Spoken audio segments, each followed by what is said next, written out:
5 August দিল্লিতে শেখ হাসিনার অনুষ্ঠানের ব্যাখ্যা চায় ঢাকা। খবর নিয়ে সচেষ্ট থাকার আশ্বাস হাই কমিশনারের। আওয়ামী লীগের কিছু করার সক্ষমতা দেখছেন না মন্ত্রী। মন্ত্রিসভার বৈঠকে গুম প্রতিকার আইনের খসড়া অনুমোদন। বেজার সভায় বিনিয়োগ এবং কর্মসংস্থান বাড়ানোর সিদ্ধান্ত। কোরীয় মন্ত্রীর সঙ্গে অংশীদারিত্ব চুক্তি নিয়ে আলোচনা। 35 জুলাই রাজধানী পরিণত হয় রণক্ষেত্রে। আওয়ামী লীগ, ছাত্রলীগ সহ আইনশৃঙ্খলা বাহিনীর সমন্বিত আক্রমণে সারা দেশে প্রাণ হারান শতাধিক।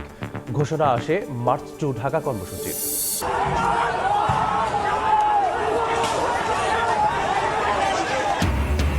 রংপুরে বেগম রোকেয়া বিশ্ববিদ্যালয়ে এক প্রদর্শনীকে কেন্দ্র করে ছাত্রদল, ছাত্র শিবিরের নেতাকর্মীদের মধ্যে ধাওয়া পাল্টা ধাওয়া সংঘর্ষ।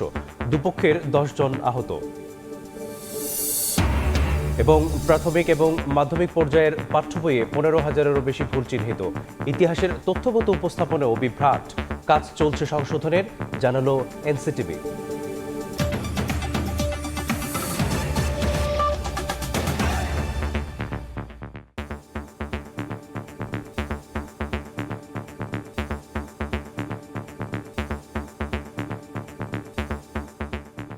ভোরের সময় সঙ্গে আছি আমি মেজবাহুল আলিফ। 5 আগস্ট দিল্লিতে শেখ হাসিনার অনুষ্ঠানের ব্যাখ্যা চায় ঢাকা। গঠনমূলক এবং ইতিবাচক সম্পর্ক এগিয়ে নিতে চাইলে ভারতকে অবস্থান পরিষ্কারের আহ্বান জানিয়েছেন পররাষ্ট্র প্রতিমন্ত্রী। এদিকে কার্যক্রম নিষিদ্ধ দলের কেউ যেন ভারতে বসে বাংলাদেশ অস্থিতিশীল করতে না পারে সে বিষয়ে সহযোগিতা প্রত্যাশা করেন প্রধানমন্ত্রীর পররাষ্ট্র উপদেষ্টা। খোঁজখবর নিয়ে সচেষ্ট থাকার আশ্বাস দিয়েছেন ভারতীয় হাইকমিশনার। তুমুল গণ আন্দোলনের মুখে ক্ষমতাচ্যুত হওয়ার দ্বিতীয় বার্ষিকীতে দিল্লিতে ভার্চুয়াল অনুষ্ঠানে যুক্ত হচ্ছেন কার্যক্রম নিষিদ্ধ আওয়ামী লীগের সভাপতি শেখ হাসিনা।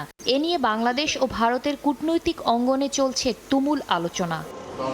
সোমবার বিকেলে প্রধানমন্ত্রীর কার্যালয়ে পররাষ্ট্র উপদেষ্টা হুমায়ুন কবিরের সঙ্গে সৌজন্য সাক্ষাৎ করেন ভারতের হাই কমিশনার দীনেশ ত্রিবেদী। এ সময় শেখ হাসিনার প্রকাশ্যে বক্তব্য রাখার খবরের প্রসঙ্গ তুলে পররাষ্ট্র উপদেষ্টা হাই কমিশনারকে বলেন, এ ধরনের কার্যক্রম দুদেশের দ্বিপাক্ষিক সম্পর্কের ইতিবাচক অগ্রগতিকে ক্ষতিগ্রস্ত করতে পারে। কার্যক্রম নিষিদ্ধ সংগঠনের কোনো ব্যক্তি যেন ভারতের ভূখণ্ড ব্যবহার করে রাজনৈতিক বক্তব্য প্রদান বা বাংলাদেশের অভ্যন্তরে অস্থিতিশীলতা সৃষ্টির উদ্দেশ্যে কোনো কর্মকাণ্ড পরিচালনা করতে না পারে সে বিষয়ে দিল্লির সহযোগিতা প্রত্যাশা করে ঢাকা। দীনেশ ত্রিবেদী বিষয়টি যথাযথভাবে বিবেচনা করে প্রয়োজনীয় খোঁজ খবর নেওয়া এবং এ বিষয়ে সচেষ্ট থাকার আশ্বাস দেন। এর আগে একই দিন দুপুরে পররাষ্ট্র মন্ত্রণালয়ে সাংবাদিকদের প্রশ্নের উত্তরে প্রতিমন্ত্রী ইতিবাচক সম্পর্ক এগিয়ে নিতে চাইলে শেখ হাসিনার অনুষ্ঠান নিয়ে দিল্লিকে অবস্থান স্পষ্ট করার আহ্বান জানান। অনেক ধরনের ক্রাইমে সে হয়েছে, সাজাপ্রাপ্ত আসামি। উনি কোথায় কি বলছেন করছেন সেটার তো বাংলাদেশ সরকারের সে সময় নেই জবাব দেবার। অনলাইন মিটিং করবে বা যেটাই করবে সেটা ভারত সরকার সমর্থন করে কি করে না সেটা ভারত সরকারকে ক্লিয়ার করতে হবে। আর এক প্রশ্নের জবাবে শামা ওবায়েদ বলেন, দেশের স্বার্থ রক্ষা করেই যুক্তরাষ্ট্রের সঙ্গে যে কোনো দ্বিপক্ষীয় সমঝোতা বা চুক্তি বাস্তবায়ন করা হবে।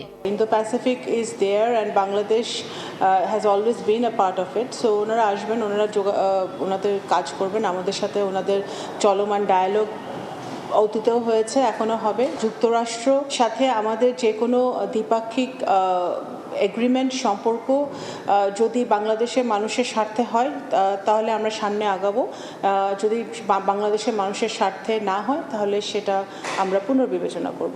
বাংলাদেশ যুক্তরাষ্ট্রের চলমান সামুদ্রিক নিরাপত্তা সহযোগিতা ইন্দো প্যাসিফিক অঞ্চলে পারস্পরিক কৌশলগত অংশীদারিত্ব জোরদারের ধারাবাহিকতা হিসেবে দেখছে ঢাকা। শাতিলা শারমিন, সময় সংবাদ, ঢাকা। দেশে ফিরলে শেখ হাসিনাকে বিমানবন্দর থেকে সরাসরি ফাঁসির মঞ্চে নেয়ার ঘোষণা দিয়ে এনসিপি আহ্বায়ক বলেছেন, রায় কার্যকর না হওয়া পর্যন্ত রাজপথ ছাড়বেন না তারা। আলাদা অনুষ্ঠানে জামাতের সেক্রেটারি জেনারেল বলেছেন, সংসদে গণভোট নিয়ে সমাধান না হলে আন্দোলনে নামবেন তারা। জুলাই অভ্যুত্থানের দ্বিতীয় বার্ষিকী উপলক্ষে আন্দোলনের অন্যতম হটস্পট যাত্রাবাড়িতে জামায়াত ইসলামীর সমাবেশ। আয়োজনে যোগ দেন দলীয় নেতাকর্মী, শহীদ পরিবারের সদস্য ও আহতরা। আপনাদের নিশ্চয়ই মনে আছে 24-এর গ্যাস সংকট, বিদ্যুতের অস্বাভাবিক বিল, দ্রব্যমূল্যের ঊর্ধ্বগতি সহ নানা নাগরিক সংকটের জন্য সরকারের কড়া সমালোচনা করেন বক্তারা। গণভোট নিয়ে রাজনৈতিক সংকট সংসদে সমাধান না হলে রাজপথে নামার হুঁশিয়ারি দেন জামায়াত সেক্রেটারি। রাজনৈতিক এই সংকট যদি সংসদে নিষ্পত্তি না হয়, তাহলে যে 70% মানুষ গণভোটে হ্যাঁ বলেছে, 11 দল জামায়াত ইসলামী 70% জনগণকে সাথে নিয়ে রাজপথে সেই ফয়সালা করবে, নিষ্পত্তি করবে। এদিকে কাকরাইলে শহীদ ও আহতদের কণ্ঠে জনতার এক দফার শীর্ষক আলোচনা সভার আয়োজন করে এনসিপি। দলটির আহ্বায়ক নাহিদ ইসলাম বলেন, শেখ হাসিনার ফাঁসি কার্যকর না হওয়া পর্যন্ত রাজপথ ছাড়বে না এনসিপি। একই সঙ্গে আওয়ামী লীগকে পুনর্বাসনের চেষ্টা রুখে দেওয়ার হুঁশিয়ারি দেন তিনি। শেখ হাসিনা ডিসেম্বরে আসে, সেই ডিসেম্বরে আসার জন্য যে ব্যবস্থা তারেক রহমান করে দেয়, তাহলে সেটার জন্য আপনারা প্রস্তুত আছেন তো? ইনশাল্লাহ আমরা সবাই সেটার জন্য প্রস্তুত আছি। এয়ারপোর্ট থেকে সরাসরি ফাঁসির মঞ্চে কোনো কথা হবে না। পুরো বাংলাদেশের জনগণ, 1400 শহীদ পরিবার, 30,000 আহত, লক্ষ কোটি ছাত্র জনতা সেদিন থাকবে বাংলাদেশের রাজপথে, ঢাকার রাজপথে সরাসরি ফাঁসির মঞ্চে নিয়ে যাবে। ফাঁসি কার্যকর না হওয়া পর্যন্ত রাজপথ থেকে ঘরে ফিরবো না আমরা। এ সময় জুলাই হত্যাযজ্ঞের বিচারে রোডম্যাপ ঘোষণার পাশাপাশি দ্রুত সনদ বাস্তবায়নের দাবি জানান এনসিপি আহ্বায়ক। আন্দোলন আসছে, সেটা জনগণের আন্দোলন। শফিক মুন্সি, সময় সংবাদ, ঢাকা।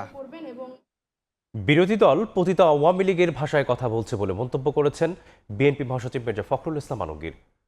সোমবার সকালে জাতীয় প্রেস ক্লাবে জুলাই গণ অভ্যুত্থানের 2 বছর পূর্তি উপলক্ষে আলোচনা সভায় তিনি বলেন, জুলাই সনদ নিয়ে বিএনপিকে জড়িয়ে ভ্রান্ত প্রচারণা চালাচ্ছে একটি দল। আলাদা অনুষ্ঠানে প্রধানমন্ত্রীর রাজনৈতিক উপদেষ্টা রুহুল কবির রিজভী বলেন, রাজনীতিতে অশ্লীল কথা বলার সংস্কৃতি চালু করেন শেখ হাসিনা। তাকে অনুসরণ করলে অন্ধকারেই থাকতে হবে বলেও সতর্ক করেন তিনি। জুলাই গণ অভ্যুত্থানের দ্বিতীয় বর্ষপূর্তি সামনে রেখে বাংলাদেশ ফেডারেল সাংবাদিক ইউনিয়ন ও ঢাকা সাংবাদিক ইউনিয়নের আলোচনা সভা। জাতীয় প্রেস ক্লাবে এই আয়োজনে অংশ নেন রাজনীতিক, নীতি নির্ধারক ও জ্যেষ্ঠ সাংবাদিকরা।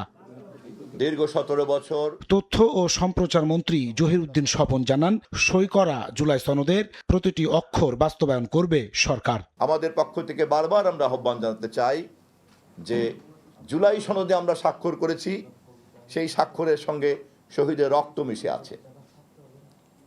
জুলাই সনদের প্রত্যেকটি অক্ষরকে আমাদের সরকার বাস্তবায়ন করতে চায়। জুলাই সনদ নিয়ে বিএনপির বিরুদ্ধে ভ্রান্ত প্রচারণা চালানো হচ্ছে বলে মন্তব্য করেন স্থানীয় সরকার মন্ত্রী মির্জা ফখরুল ইসলাম আলমগীর। বিরোধী দলের নেতারা শেখ হাসিনার ভাষায় কথা বলছেন বলেও মন্তব্য করেন বিএনপি মহাসচিব। এখন যে ভাষায় আমাদের সম্মানিত বিরোধী দলের নেতারা কথা বলছেন, বাইরে 5 বছর করতে দেব না, এটা ভাষায় কথা বলতেন আপনারা আমাদের হাসিনা। বিরোধী দল যেমন গেল 91-এ একটা দিনের জন্য শান্তিতে থাকতে দেব না, আজকে এই একই ভাষায় কথা বলতে শুরু করেছেন আপনার আমাদের বিরোধী দলের নেতারা। তারা অবশ্যই সমালোচনা করবেন, অবশ্যই তারা বিরোধিতা করবেন এবং যে ভুলগুলো সরকার করবে সেগুলোকে দেখিয়ে দেবেন, কিন্তু সেটা এমন এক পর্যায়ে যেন না যায় যে পর্যায়ে গিয়ে আপনার এটা একটা সংঘাতের রূপ না নেয়।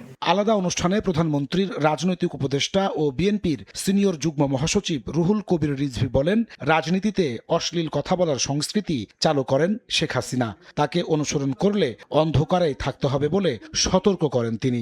ব্যক্তিগতভাবে অশ্লীল কথাবার্তা বলার যে সংস্কৃতি উনি নির্মাণ করেছেন, তা আমি এখন তরুণ যারা তাদেরকে আমি বলবো যে আপনারা শেখ হাসিনার যে সংস্কৃতি তৈরি হয়েছে আপনারা সেটাকে অনুসরণ করছেন কেন? এটা অনুসরণ করলে তো একই হলো, যে অন্ধকারে ছিলাম সেই অন্ধকারেই তো থাকলাম। একই অনুষ্ঠানে প্রধানমন্ত্রীর রাজনৈতিক সহকারী রাশেদ খান বলেন, গণভোটের নামে জামায়াতের মিথ্যাচারে সাড়া দেয়নি জনগণ। অপসংস্কৃতি প্রতিষ্ঠা রাজনীতি করছে। নাজমুস সালেহী, সময় সংবাদ, ঢাকা। গুম প্রতিরোধ ও প্রতিকার আইন 2026-এর খসড়ার চূড়ান্ত অনুমোদন দিয়েছে মন্ত্রিসভা। সচিবালয়ে প্রধানমন্ত্রী তারেক রহমানের সভাপতিত্বে বৈঠকে অত্যাবশ্যকীয় ওষুধের তালিকা ও মূল্য নির্ধারণ পদ্ধতি বাতিলের প্রস্তাবও অনুমোদন দেওয়া হয়েছে। এদিকে আলাদা বৈঠকে সংকট মোকাবিলা ও নবায়নযোগ্য জ্বালানির ব্যবহার বাড়াতে সরকারি ভবনে সৌর প্যানেল স্থাপনের নির্দেশনা দেন সরকার প্রধান। এদিন দেশের ইপিজেডগুলোতে 1,25,000 বৃক্ষরোপণেরও সিদ্ধান্ত নেন নীতি নির্ধারকরা। প্রধানমন্ত্রী তারেক রহমানের সভাপতিত্বে সোমবার বিকেলে সচিবালয়ের মন্ত্রিপরিষদ বিভাগে অনুষ্ঠিত হয় মন্ত্রিসভার বৈঠক।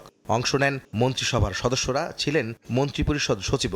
বৈঠকে গুম প্রতিরোধ ও প্রতিকার আইন 2026-এর খসড়ার চূড়ান্ত অনুমোদন দেওয়া হয়। আইনে গুমের অপরাধে সাজা যাবজ্জীবন ও গুমের কারণে মৃত্যু হলে যাবজ্জীবন বা মৃত্যুদণ্ডের বিধান উল্লেখ করা হয়। একই সঙ্গে সাধারণ মানুষের নাগালের মধ্যে ওষুধের দাম রাখতে অত্যাবশ্যকীয় তালিকা ও মূল্য নির্ধারণ পদ্ধতি 2026 বাতিলের প্রস্তাবে অনুমোদন দিয়েছে মন্ত্রিসভা। এর আগে সচিবালয়ে প্রধানমন্ত্রীর সভাপতিত্বে বাংলাদেশ অর্থনৈতিক অঞ্চল কর্তৃপক্ষ বেজার গভর্নিং বোর্ডের বৈঠক হয়। এতে অর্থনৈতিক অঞ্চল সম্প্রসারণ, নতুন বিনিয়োগ আকর্ষণ, কর্মসংস্থান সৃষ্টি এবং পরিবেশ সুরক্ষায় বেশ কিছু নতুন সিদ্ধান্ত নেওয়া হয়। এছাড়া পরিবেশের ভারসাম্য রক্ষায় প্রতিটি ইপিজেডে 1,25,000 বৃক্ষরোপণেরও সিদ্ধান্ত নেন নীতি নির্ধারকরা। এদিন নিজ কার্যালয়ে সৌরবিদ্যুৎ সংক্রান্ত সভা করেন প্রধানমন্ত্রী। এ সময় সংকট মোকাবেলা ও নবায়নযোগ্য জ্বালানির ব্যবহার বাড়াতে বঙ্গভবন, প্রধানমন্ত্রীর কার্যালয় সহ সরকারি ভবনে সৌর প্যানেল স্থাপনের নির্দেশনা দেন সরকার প্রধান। এছাড়া দুপুরে সচিবালয়ে প্রধানমন্ত্রীর সঙ্গে সৌজন্য সাক্ষাৎ করেন কোরিয়ান বাণিজ্য মন্ত্রী ইও হানকু। এ সময় বাংলাদেশ কোরিয়ার মধ্যে স্বাক্ষর হতে যাওয়া সমন্বিত অর্থনৈতিক অংশীদারিত্ব চুক্তির বিষয়ে প্রধানমন্ত্রীকে অবহিত করেন দক্ষিণ কোরিয়ার বাণিজ্য মন্ত্রী।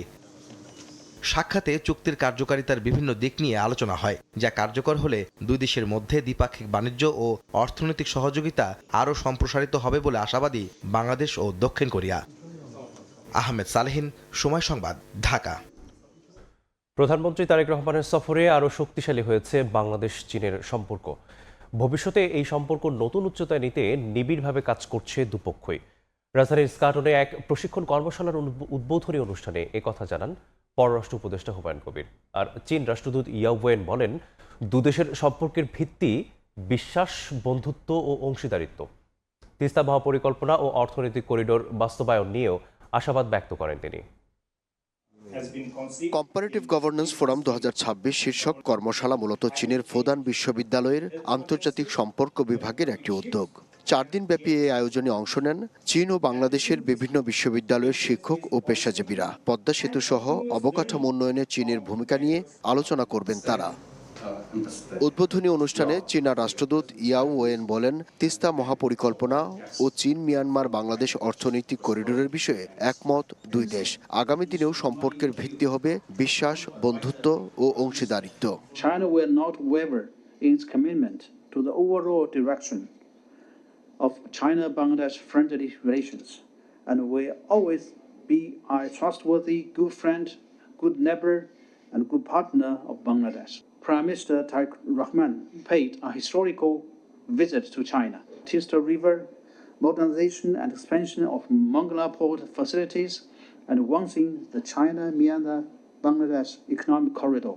পরে প্রধানমন্ত্রীর পররাষ্ট্র বিষয়ক উপদেষ্টা হুমায়ুন কবির বলেন, তারেক রহমানের চীন সফরে আরও শক্তিশালী হয়েছে দুই দেশের সম্পর্ক। এই সম্পর্ককে নতুন উচ্চতায় নিয়ে যেতে কাজ করছে দুই পক্ষই। China is a tremendous example of development in the last 4 decades. There is ways that we could learn from China what's worked well and put in sort of implementation on form, replicate in a bespoke way that suits our needs. অনুষ্ঠানে Bangladesh institute of international and strategic studies ও Fudan বিশ্ববিদ্যালয়ের মধ্যে যৌথ প্রকাশনা ও নীতি সংলাপের সহযোগিতাকে প্রাতিষ্ঠানিক রূপ দিতে সমঝোতা স্মারক সই হয়। আব্দুল্লাহ শাফি, সময় সংবাদ, ঢাকা। দুদিনের রাষ্ট্রীয় সফরে ঢাকায় পৌঁছেছেন সৌদি আরবের উপপররাষ্ট্রমন্ত্রী ওয়ালিদ আল খেরেজি। সোমবার রাতে হজরত শাহজালাল আন্তর্জাতিক বিমানবন্দরে পৌঁছালে সৌদি উপপররাষ্ট্রমন্ত্রীকে স্বাগত জানান প্রধানমন্ত্রীর পররাষ্ট্র বিষয়ক উপদেষ্টা হুমায়ুন কবির। দুদিনের এই সফরে বাংলাদেশ সৌদি দ্বিপাক্ষীয় সম্পর্ক, পারস্পরিক স্বার্থ সংশ্লিষ্ট এবং সহযোগিতা সম্প্রসারণ নিয়ে আলোচনার কথা রয়েছে। সফরকালে দুদেশের মধ্যে বিদ্যমান সম্পর্ক আরও জোরদার, বাণিজ্য, বিনিয়োগ এবং অন্যান্য পারস্পরিক স্বার্থ সংশ্লিষ্ট বিষয়ে আলোচনা হওয়ার কথা রয়েছে। সফর শেষে মঙ্গলবার বিকেলে ঢাকা ত্যাগ করবেন ওয়ালিদ আল খেরেজি।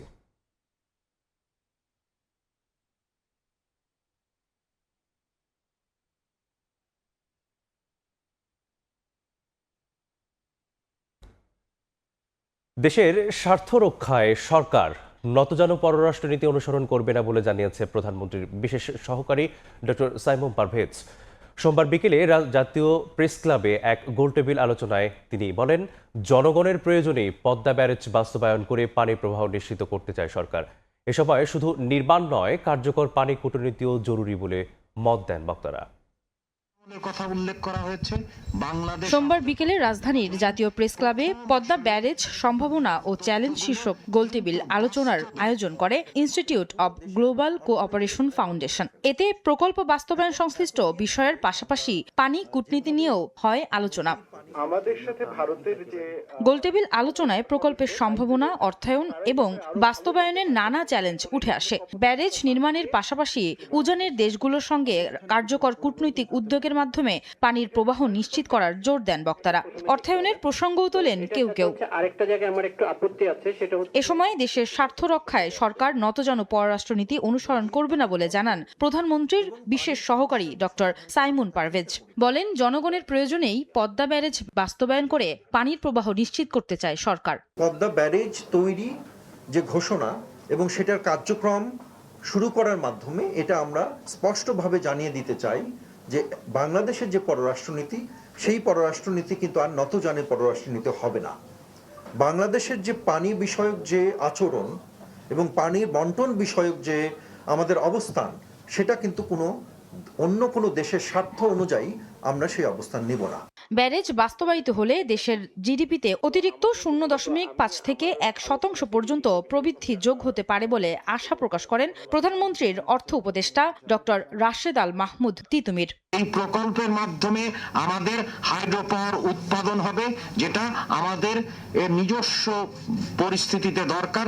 তার সাথে সাথে জনগণকে কেন্দ্র করে 7টি টাউনশিপ হবে। মোট দেশজ উৎপাদন তথা জিডিপিতে এটা একটা বড় রকমের ভূমিকা রাখবে। 2029 সালের মধ্যে প্রকল্পের প্রথম ধাপ এবং 2023 সালের মধ্যে পূর্ণাঙ্গ পদ্মা ব্যারেজ বাস্তবায়নের লক্ষ্য নির্ধারণ করা হয়েছে বলেও জানান উপদেষ্টা। আয়েশা সিদ্দিক সামিয়া, সময় সংবাদ, ঢাকা। প্রাথমিক এবং মাধ্যমিক পর্যায়ের পাঠ্য বইয়ে 15,000-এরও বেশি ভুল চিহ্নিত করেছে বিশেষজ্ঞ কমিটি। এসব ভুল সংশোধনের কাজ চলছে বলে জানিয়েছে জাতীয় শিক্ষাক্রম ও পাঠ্যপুস্তক বোর্ড। সেই সঙ্গে ইতিহাসের সঠিক তথ্য উপস্থাপনের জন্য বিশেষজ্ঞ কমিটি কাজ করছে। নূরে আলমের রিপোর্টে থাকছে বিস্তারিত। বর্তমান সরকার দায়িত্ব নেয়ার পর শিক্ষাক্রম পরিমার্জনের উদ্যোগ নেয়। এজন্য গত মার্চে বিশেষজ্ঞ কমিটিও গঠন করা হয়। বিশেষজ্ঞ কমিটি এরই মধ্যে 15,000-এর বেশি ভুল চিহ্নিত করেছে। এর মধ্যে ভাষাগত দুর্বলতা, বানান এবং ছবির ভুল রয়েছে। সেই সঙ্গে ইতিহাসের তথ্যগত উপস্থাপনেও রয়েছে বিভ্রাট। এই ভুলগুলো তো আসলে বিষয়ভিত্তিক এবং প্রত্যেকটা জায়গায় এই ভুলগুলো চিহ্নিত করেছে এবং সেটা 3 ভলিউম আকারে এনসিটিবির কাছে পাঠানো হয়েছে এবং প্রত্যেকটা বইয়ের মধ্যে লাল কালি দিয়ে সুন্দর করে বইগুলো কারেকশন করে দেওয়া হয়েছে। পাঠ্যপুস্তক পরিমার্জনে মুক্তিযুদ্ধের ইতিহাসে যার যা ভূমিকা সেটি গুরুত্বের সঙ্গে থাকছে। সেই সঙ্গে 24-এর গণঅভ্যুত্থান সহ দেশের গুরুত্বপূর্ণ গণতন্ত্রকামী আন্দোলনও থাকছে পাঠ্য বইয়ে। এনসিটিবি বলছে, ভুল সংশোধন করে পাণ্ডুলিপি চূড়ান্ত করার কাজ চলছে। ভুল বা মান উন্নয়নের যে সাজেশনগুলো এসছে, সেগুলোকে আমরা এখানে এনে কম্পিউটারে ইনসার্ট করি। প্রুফ দেখে ভাষাগত, তথ্যগত উপযোগিতা, যৌক্তিকতা এবং নির্ভুল করার স্বার্থে আমরা যতখানি সম্ভব আমাদের চেষ্টা করছি। শিক্ষকরা বলছেন, বাংলা ও ইংরেজি সংস্করণের অনেক বিষয়ের বইয়ে তথ্যগত মিল থাকে না, এগুলো নিয়েও কাজ করতে হবে। এনসিটিবির অনুমোদিত বইগুলো তারা সৃজনশীল পদ্ধতিতে একেবারে পুঙ্খানুপুঙ্খভাবেই পড়তে হয়। সেক্ষেত্রে ভুল সংশোধন এবং সর্বশেষ তথ্যটা আমি মনে করি বইতে আসা উচিত। প্রাথমিক পর্যায়ের 36টি এবং মাধ্যমিক পর্যায়ের 97টি বই পরিমার্জনে কাজ করেছেন 320 জন বিশেষজ্ঞ। মানসম্মত শিক্ষা নিশ্চিত করতে হলে নির্ভুল পাঠ্য বই তৈরি করতে হবে। আর এজন্য পরিমার্জনের সঙ্গে গবেষকদের পাশাপাশি শিক্ষকদেরও সম্পৃক্ত করার আহ্বান শিক্ষা সংশ্লিষ্টদের। নূরে আলম, সময় সংবাদ, ঢাকা। রংপুরের বেগম রোকেয়া বিশ্ববিদ্যালয়ে ছাত্রদল এবং ছাত্র শিবিরের নেতাকর্মীদের মধ্যে ধাওয়া পাল্টা ধাওয়া এবং সংঘর্ষের ঘটনা ঘটেছে। এতে উভয় পক্ষের অন্তত 10 জন আহত হয়েছেন। সোমবার রাত 7টার পরে শুরু হওয়া সংঘর্ষ চলে মধ্যরাত পর্যন্ত। পরে বিশ্ববিদ্যালয় প্রশাসনের হস্তক্ষেপে পরিস্থিতি নিয়ন্ত্রণে আসে। শাকিল মাহমুদের ক্যামেরায় আব্দুর রশিদ জীবনের রিপোর্ট।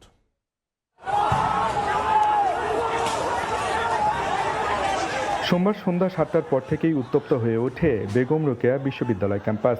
ছাত্রদল ও ছাত্র শিবিরের নেতাকর্মীদের মধ্যে ধাওয়া পাল্টা ধাওয়া এক পর্যায়ে রূপ নেয় সংঘর্ষে। এতে উভয় পক্ষের অন্তত 10 জন আহত হন। ছাত্র শিবিরের দাবি, জুলুমের বিরুদ্ধে জুলাই শীর্ষক একটি প্রদর্শনের আয়োজনকে কেন্দ্র করেই ঘটনার সূত্রপাত। তাদের অভিযোগ, প্রদর্শনীতে থাকা জুডিশিয়াল কিলিং শিরোনামের একটি ফেস্টুন নিয়ে আপত্তি তুলে ছাত্রদলের নেতাকর্মীরা হামলা চালান। প্রক্টরের উপস্থিতিতে হামলা চালালো আমাদের উপর। প্রথমে ইট পাটকেল দিয়ে ছুরি করছে, আমাদের অনেক ভাইয়ের মাথা ফাটছে। জুডিশিয়াল কিলিং এর শিকার হয়েছে তারা, এদেরকে রাজাকার আখ্যায়িত করে এক ধরনের এখানে এরা এই ইস্যুটাকে কেন্দ্র করে ওরা হামলা চালাইছে। সাকা চৌধুরী যদি রাজাকার যদি না হয় তাহলে বাকিগুলো কেমন রাজাকার হয়? আর এক কথাটা তো বলবে অবশ্যই আওয়ামী লীগ এবং ছাত্রলীগ, কিন্তু বিএনপি কেন বলবে, ছাত্রদল কেন বলবে? অন্যদিকে ছাত্রদলের দাবি, প্রদর্শনীতে মুক্তিযুদ্ধ বিরোধী রাজাকারদের ছবি প্রদর্শন করা হয়েছিল। এর প্রতিবাদ করতে গেলে ছাত্রদলের এক সহসভাপতির উপর হামলা হয়। এরপরই দুপক্ষের মধ্যে সংঘর্ষ ছড়িয়ে পড়ে। স্বাধীনতা বিরোধী শক্তি যারা ছিল তাদের ছবিগুলো এখানে ছিল, সেটা আমরা সরিয়ে নেওয়ার জন্য কথা বলছিলাম। পরে আমরা যখন করতেছি সেটা আলোচনা শেষ, কিন্তু একটা চেয়ার নিক্ষেপ করেছে এবং করেছে, এবং তখন একটা ছেলে আমাদের আহত হয়। এইটা প্রেক্ষিতে তখন একটা বিশৃঙ্খলা সৃষ্টি হয়। রাত 11টার পর ঘটনাস্থলে পৌঁছান বিশ্ববিদ্যালয়ের উপাচার্য ডক্টর শওকত আলী। তিনি জানান, প্রদর্শনীর জন্য বিশ্ববিদ্যালয় প্রশাসনের অনুমতি নেওয়া হলেও তা ছাত্র শিবিরের নামে নেওয়া হয়নি। পরে উভয় পক্ষের সঙ্গে আলোচনা করে পরিস্থিতি নিয়ন্ত্রণে আনা হয়। কোনো অশুভ শক্তি এখানে ভেতর ঢুকে এই অস্থিতিশীল পরিস্থিতি সৃষ্টি করার একটা কিছু হতে পারে, সেই ব্যাপারে দুই সংগঠনেই আমাদের কাছে বলেছেন এবং সেই হিসেবে সবাইকে সচেতন থাকার জন্য আমরা আহ্বান জানাচ্ছি। প্রায় 5 ঘন্টা ধরে চলা এ সংঘর্ষের পর বর্তমানে ক্যাম্পাসের পরিস্থিতি স্বাভাবিক রয়েছে। তবে অপ্রীতিকর ঘটনা এড়াতে সতর্ক অবস্থানে রয়েছে বিশ্ববিদ্যালয় প্রশাসন। আব্দুর রশিদ জীবন, সময় সংবাদ, রংপুর। গণভোটের রায় ও জুলাই সনদ পূর্ণাঙ্গ বাস্তবায়নের দাবিতে চট্টগ্রামে বিক্ষোভ মিছিল করেছে ছাত্র শিবির। জুলাই গণ অভ্যুত্থানের দ্বিতীয় বর্ষপূর্তি উদযাপন উপলক্ষে সোমবার বিকেলে নগরীর মুরাদপুর থেকে মিছিলটি বের করে নগর ছাত্র শিবির।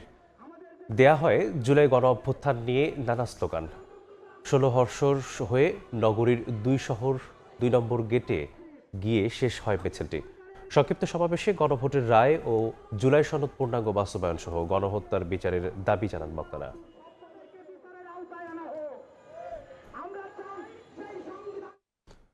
জুলাইয়ের দিনলিপির খবর।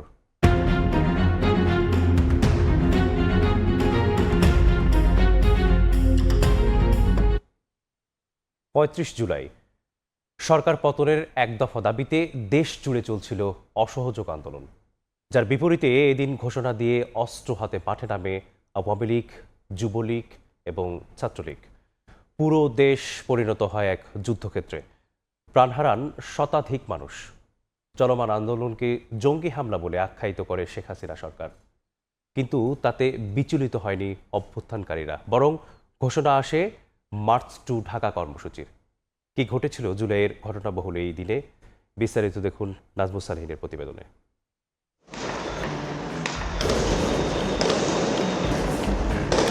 রক্তাক্ত জুলাইয়ের 35 তারিখ। গুলি, টিয়ারশেল, সাউন্ড গ্রেনেডের মুহুর্মুহু শব্দে রাজধানী ঢাকা পরিণত হয় যুদ্ধনগরীতে। এত রক্ত, এত মৃত্যুর মিছিল স্বাধীন বাংলাদেশ এর আগে দেখেনি। দেশের বিভিন্ন প্রান্তে ছাত্র জনতার উপর গুলি ছুটতে দেখা যায় আওয়ামী লীগ, ছাত্রলীগ ও যুবলীগের নেতাকর্মীদের। আইন শৃঙ্খলা বাহিনীর সমন্বিত আক্রমণে 4 আগস্ট নিহত হয় শতাধিক। পরিস্থিতি নিয়ন্ত্রণে অনির্দিষ্টকালের জন্য কারফিউ জারি করে সরকার। ঘোষিত হয় 3 দিনের সাধারণ ছুটি। ওই দিন ঘোষণা করা হয় 6 August long march to Dhaka, আর 5 তারিখ দেওয়া হয় তুলনামূলক সফট কর্মসূচি। সমন্বয়করা বলছেন, একদিন হাতে সময় থাকায় 5 আগস্ট বড় ধরনের হত্যাযজ্ঞ চালানোর পরিকল্পনা ছিল সরকারের। বিভিন্ন মাধ্যমে পাওয়া এসব তথ্যের উপর ভিত্তি করে সিদ্ধান্ত পরিবর্তনের আলোচনা শুরু হয় নিজেদের মধ্যে। আসিফ ভাই যখন হচ্ছে যে একদিন 6 তারিখ দিল, তখন হচ্ছে আমি একটা বাসায় বসে আছি, ওখান থেকে হচ্ছে আমার কাছে 2জন ব্যক্তি আসলো।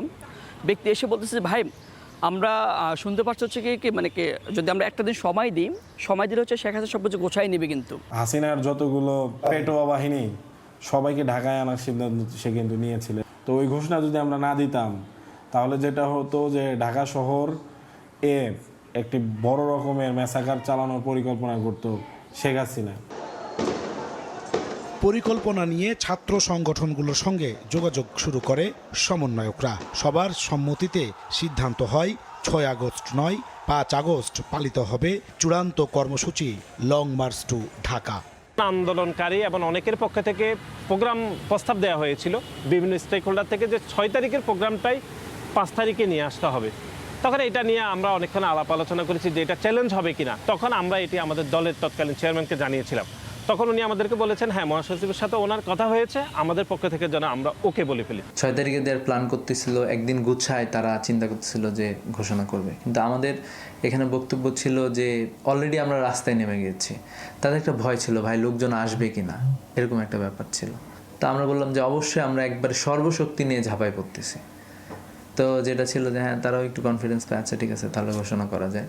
এভাবে করে 5 তারিখে ঘোষণা করে দেওয়া হয়। 6 তারিখের যে লং মার্চ টু ঢাকা কর্মসূচি ছিল সেটাকে আমরা একদিন এগিয়ে নিয়ে এসেছি। ইতিহাসের সেই যুগান্তকারী ঘোষণা দেন অন্যতম সমন্বয়ক আসিফ মাহমুদ সজীব ভুইয়া। তিনি বলছেন ফ্যাসিবাদ পতনের চূড়ান্ত টার্নিং পয়েন্ট ছিল সেই দিন। ওই সময় চান্স নেওয়ার আসলে সুযোগ ছিল না, কারণ একবার ফেল করলে স্ট্র্যাটেজিক্যালি পরে আর উঠে দাঁড়ানোর সুযোগ হতো না আর কি। হাজার হাজার মানুষকে হত্যা করে ফেলা হতো এবং ফেল করলে আমাদেরকেও আলটিমেটলি হয়তো হত্যা করে ফেলা হতে পারতো। সেই জন্য পরে কর্মসূচিটা আমি পূর্ববর্তী কর্মসূচি ঘোষণা করার 2-3 ঘন্টার মধ্যে আবার চেঞ্জ করে একদিনে গিয়ে নিয়ে আসি। 35 জুলাই সশস্ত্র বাহিনীকে ছাত্র জনতার মুখোমুখি না দাঁড়ানোর আহ্বান জানায় সেনাবাহিনীর সাবেক কর্মকর্তারা। পরশু নয়, আগামীকালই long march to Dhaka.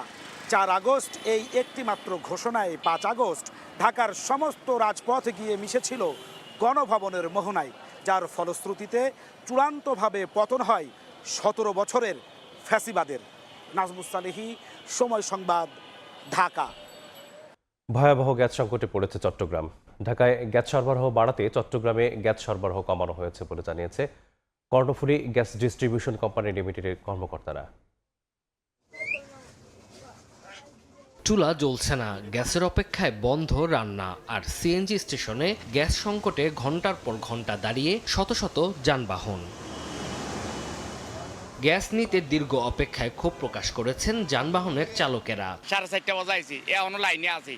কোম্পানিরে phone দিছি, কোম্পানিকে আঙ্গু ইনকাম দিতে হইব। আমাদের কপাল খারাপ, ভাগ্য খারাপ, আর কি বলবো, করার কিছু নেই। কালকে ইনকাম বড় ইনকাম দিছি, গ্যাস লইতেরি না, আজ একই অবস্থা ভাই, গ্যাস লইতেরি না। পুরো চট্টগ্রাম নগরীতে গ্যাসের সংকট থাকলেও আগ্রাবাদ, হালিশহর, পতেঙ্গা সহ কিছু এলাকায় ভোগান্তি বেশি। আমরা দিনে যাচ্ছি 24 ঘন্টা কষ্ট করি, এই 4:30 বাজাইছি, এই গোড়াতাইছি, গেটের গোড়াতাইছি বন্ধ করে দিছি। গাড়ি বন্ধ ঘোষণা দিত, হয়তো আমরা গাড়ি লই বাড়িতে না। এখন কিছুক্ষণ দেয়, কিছুক্ষণ বন্ধ রাখে। এখন কোম্পানিরা বলে গাড়ি লই বাড়িতে। গাজীপুরের কালিয়াকৈর, কালীগঞ্জ ও শ্রীপুরের চাহিদা মতো গ্যাস পাচ্ছেন না গ্রাহকরা। সিএনজি স্টেশন সহ শিল্প কারখানায় প্রভাব পড়েছে গ্যাস সংকটের। গ্যাসের জন্য 2 দিন বসাও ছিলাম, তবুও মনে করেন যে গ্যাস পাওয়া যায় না। 120 থেকে 100 প্রেসার, এই গ্যাস নিয়ে ঠিকমতো গাড়ি চালানো যায় না। দিনে মনে করেন যে 2-3 বার গ্যাস নেওয়া লাগে। গ্যাস সংকটে ফেনীতে স্থবির হয়ে পড়েছে জনজীবন। গ্যাস সংকটের কারণে কমেছে বিদ্যুৎ উৎপাদন ও সরবরাহ। গ্রামে দৈনিক 6 থেকে 8 ঘন্টা ও শহরে 4 থেকে 6 ঘন্টা লোডশেডিং হচ্ছে। তানজিল হাসনাত, সময় সংবাদ। রংপুরে প্রিপেইড বিদ্যুৎ মিটার সংযোগকে কেন্দ্র করে নেসকো কর্মকর্তা ও স্থানীয়দের মধ্যে তৈরি হয় উত্তেজনা।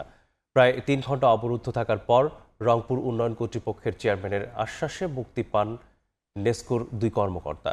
সোমবার বিকেলে প্রিপেইড মিটার সংযোগের বিষয় নিয়ে নেসকোর কর্মকর্তা কর্মচারীদের সঙ্গে স্থানীয় বাসিন্দাদের বাকবিতণ্ডা শুরু হয়। এক পর্যায়ে পরিস্থিতি উত্তপ্ত হয়ে উঠলে ঘটনাস্থলে পুলিশ গিয়ে পরিস্থিতি নিয়ন্ত্রণে আনে।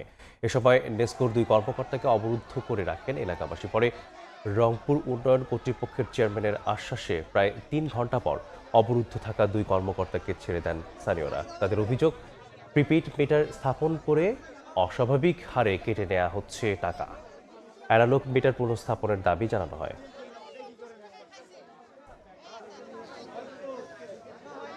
মুন্সিগঞ্জে দীর্ঘদিন ধরে চলমান অতিরিক্ত লোডশেডিংয়ের প্রতিবাদে পল্লী বিদ্যুৎ অফিস ঘেরাও করেছেন ক্ষুব্ধ গ্রাহকরা। সোমবার বিকেলে শহরের পুরাতন বাস স্ট্যান্ড সংলগ্ন পল্লী বিদ্যুৎ অফিসের সামনে এই কর্মসূচি পালন করা হয়। এ সভায় শহরের কোর্ট এলাকা, হাটলগ্নিগঞ্জ, খাল ইস্ট সহ বিভিন্ন এলাকায় বাসিন্দারা অফিসের সামনে জড়ো হয়ে ঘন ঘন ও দীর্ঘ সময় বিদ্যুৎ না থাকার অভিযোগ তুলে বিক্ষোভ ও ক্ষোভ প্রকাশ করেন। দ্রুত নিরবচ্ছিন্ন বিদ্যুৎ সরবরাহ নিশ্চিতে এবং লোডশেডিং কমানোর দাবি জানান তারা।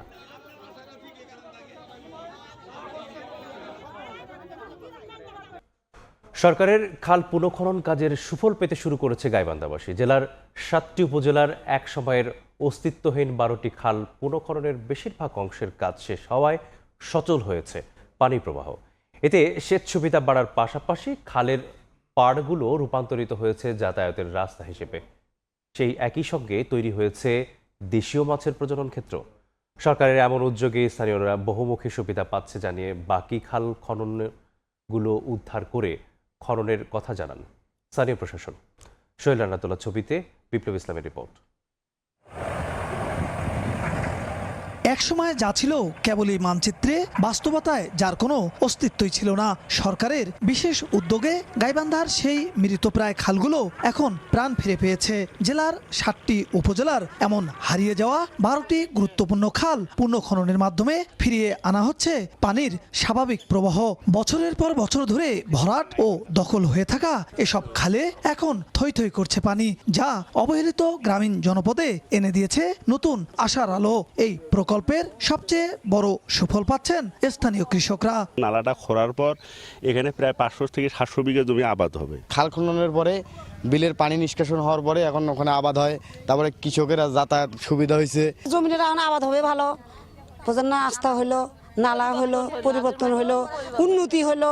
বহুমুখী এই প্রকল্পের সুফল কেবল কৃষিতে সীমাবদ্ধ নয়। খাল খননের পর উত্তোলন করা মাটি দিয়ে দুপারে তৈরি হয়েছে প্রশস্ত ও মজবুত পার। গ্রামবাসী এখন এই খালের পার্কে ব্যবহার করছেন সড়ক হিসাবে। অন্যদিকে এসব খাল এখন পরিণত হয়েছে দেশীয় মাছের অভয়াশ্রমে। পানি লাগে আবাদের ক্ষেত্রে, এই খাল খনন থেকে তারা হলো পানি উত্তোলন করিয়ে আবাদ করতে পারবে। আবাদটা ঠিক মতো পাই না, পানি জমি থাকে, এখন আর পানিটা জমি থাকবে না, এখন পানিটা নালার ভিতরে এসে থাকবে। অনেক মানুষ এখন যারা মাছ মারি খায় তাদের ঘরে একটু সুবিধা হয়েছে, মাছ মারি খেতে পারবে।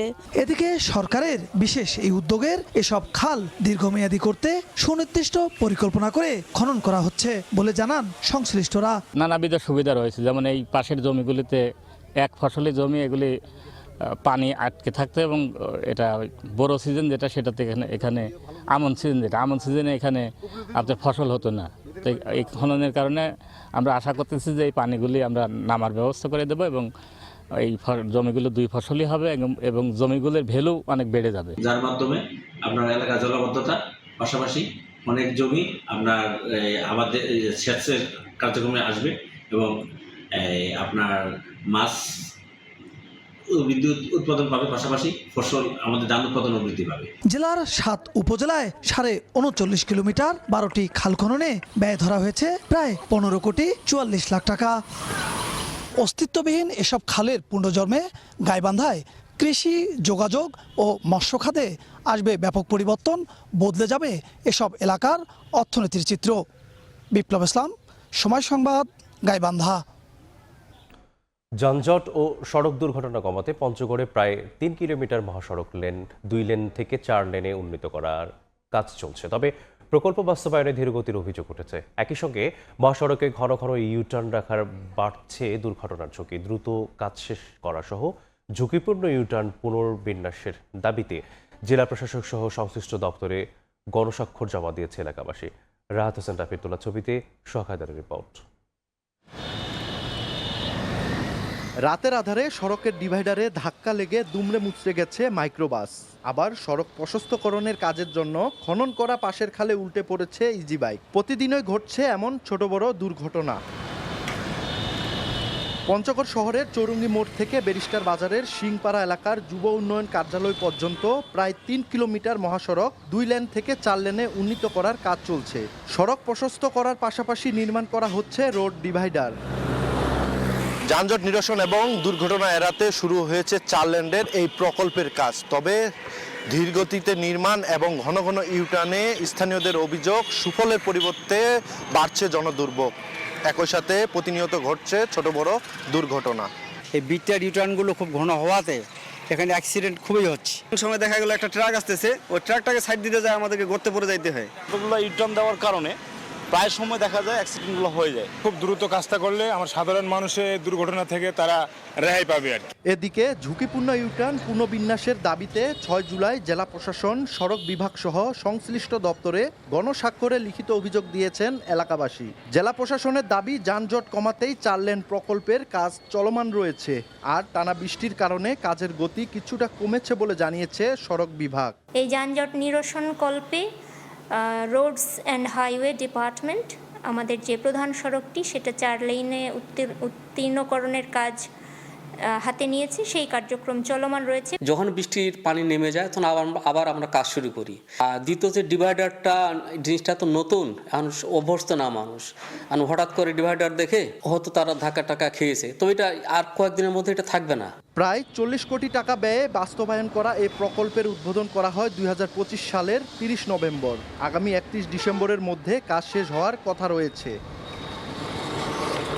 সোহাগ হায়দার, সময় সংবাদ, পঞ্চগড়। রংপুর বিভাগের জেলা ও উপজেলা হাসপাতালগুলোতে দেখা দিয়েছে তীব্র জনবল সংকট। অন্যদিকে দীর্ঘ সময়ে আধুনিক চিকিৎসা ব্যবস্থা গড়ে না ওঠায় কাঙ্ক্ষিত সেবা বঞ্চিত হচ্ছেন বলে অভিযোগ রোগীদের। বিশেষজ্ঞরা বলছেন, সবার জন্য চিকিৎসা সেবা নিশ্চিত করতে রেফারেল সিস্টেম ও স্বাস্থ্য বীমা চালুর বিকল্প নেই। শাকিল মাহমুদের ছবিতে নাজমুল ইসলামের সাথে রিপোর্ট। রংপুর নগরীর ধাব এলাকা, প্রতিদিন এই নগরীতে হাজার হাজার মানুষ আসেন শুধু স্বাস্থ্যসেবা নিতে। স্থানীয় সরকারি হাসপাতালে কাঙ্ক্ষিত চিকিৎসা না পেয়ে সামর্থ্য না থাকলেও বাধ্য হয়েছেন এই নগরীতে আসতে।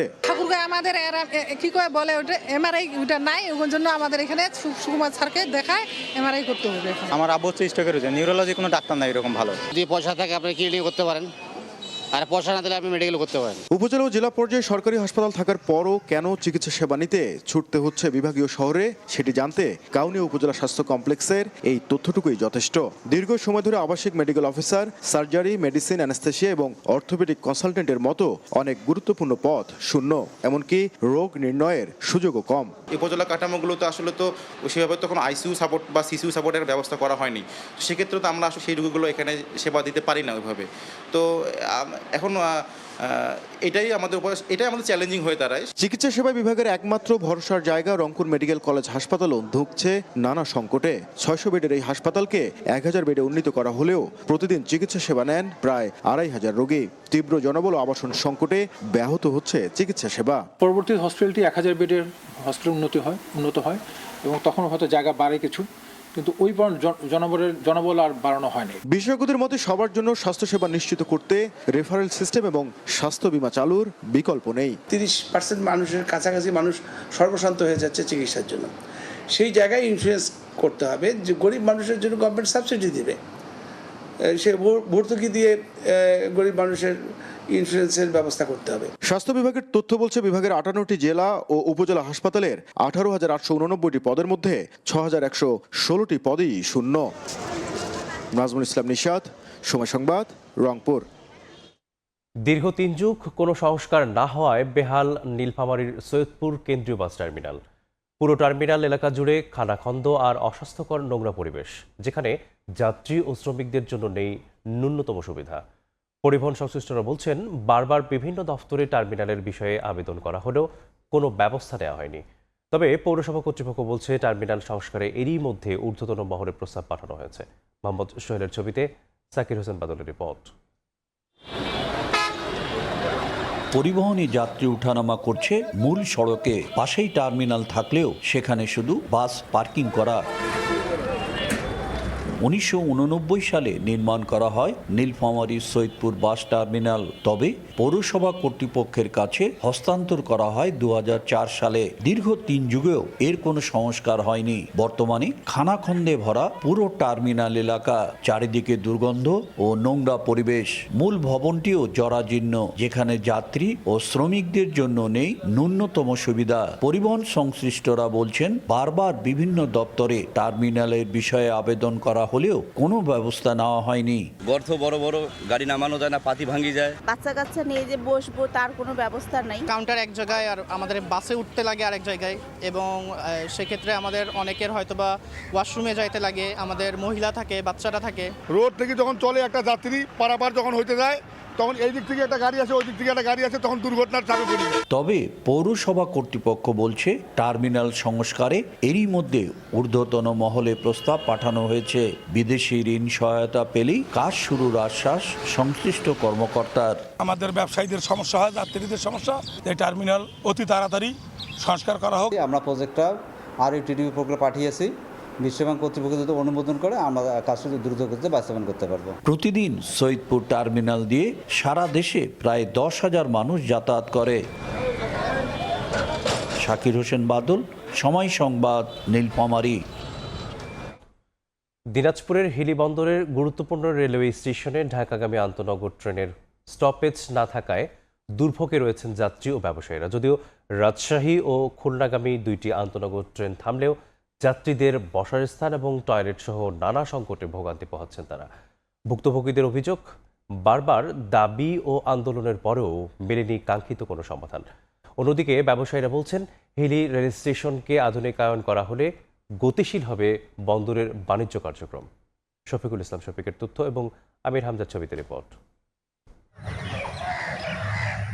বন্দর বাণিজ্যে দুই দেশের যাতায়াতের জন্য গুরুত্বপূর্ণ হিলি, তবুও যাতায়াত ব্যবস্থা সহ নানা সুযোগ সুবিধায় পিছিয়ে রয়েছে এই জনপদ। ব্রিটিশ আমলে নির্মিত বন্দর এলাকার রেলওয়ে স্টেশনের আন্তনগর ট্রেনের স্টপেজ ও যাত্রী সেবার মান না থাকায় কালের বিবর্তনে এখন অনেকটাই স্থবির হিলি রেল স্টেশন।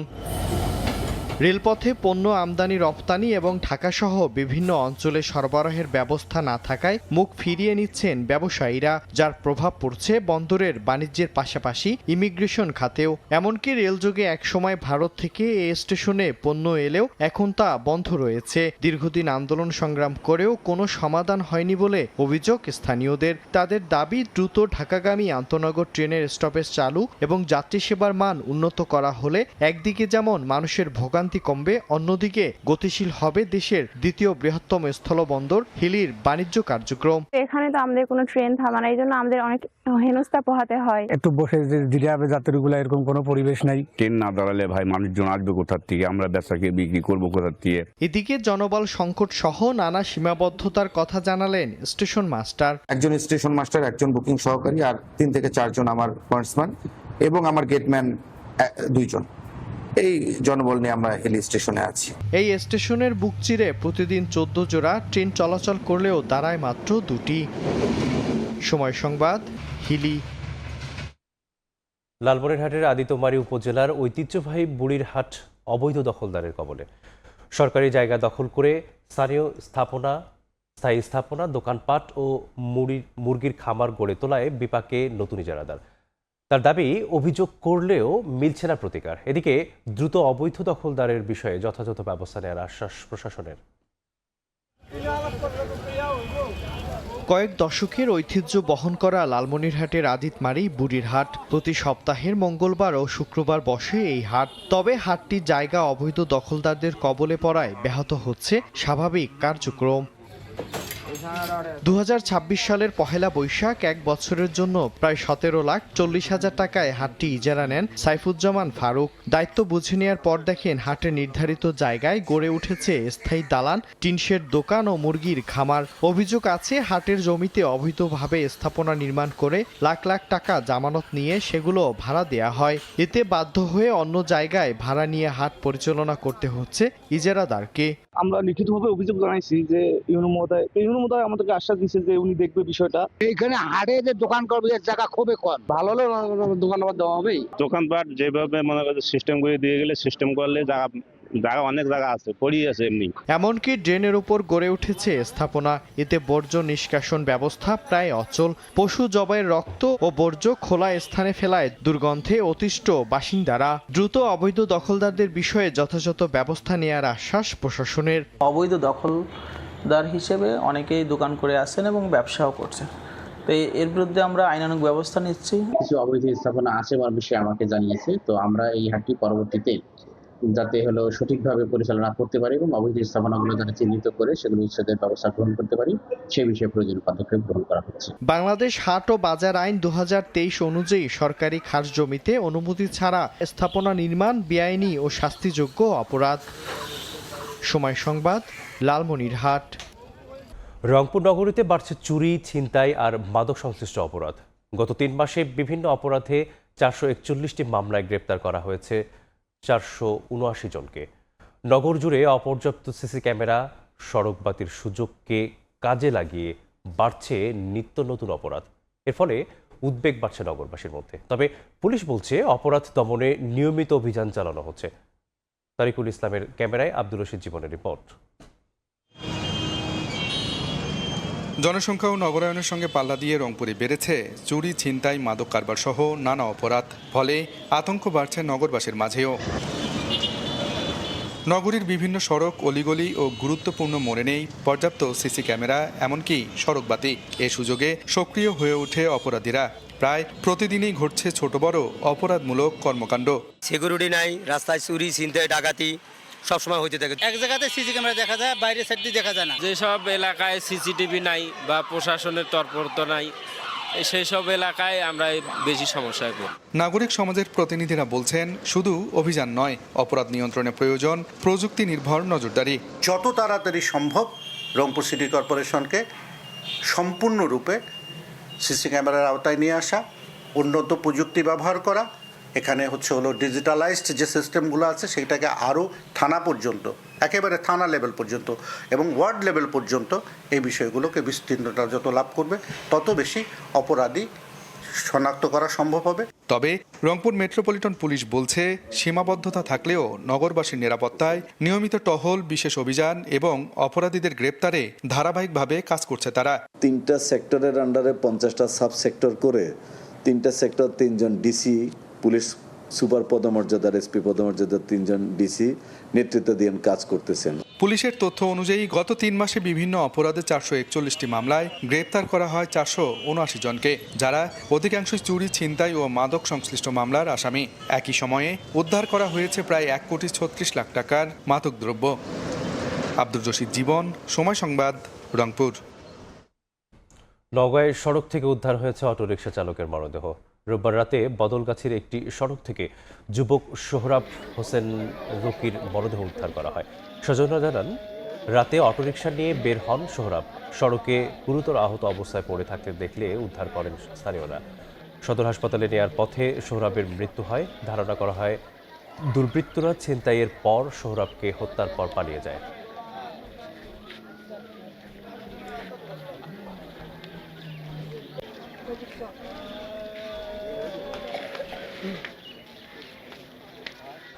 ফরিদপুরে আলাদা সড়ক দুর্ঘটনায় স্কুল ছাত্র সহ নিহত হয়েছেন 2 জন, আহত হয়েছেন আরও 2 জন।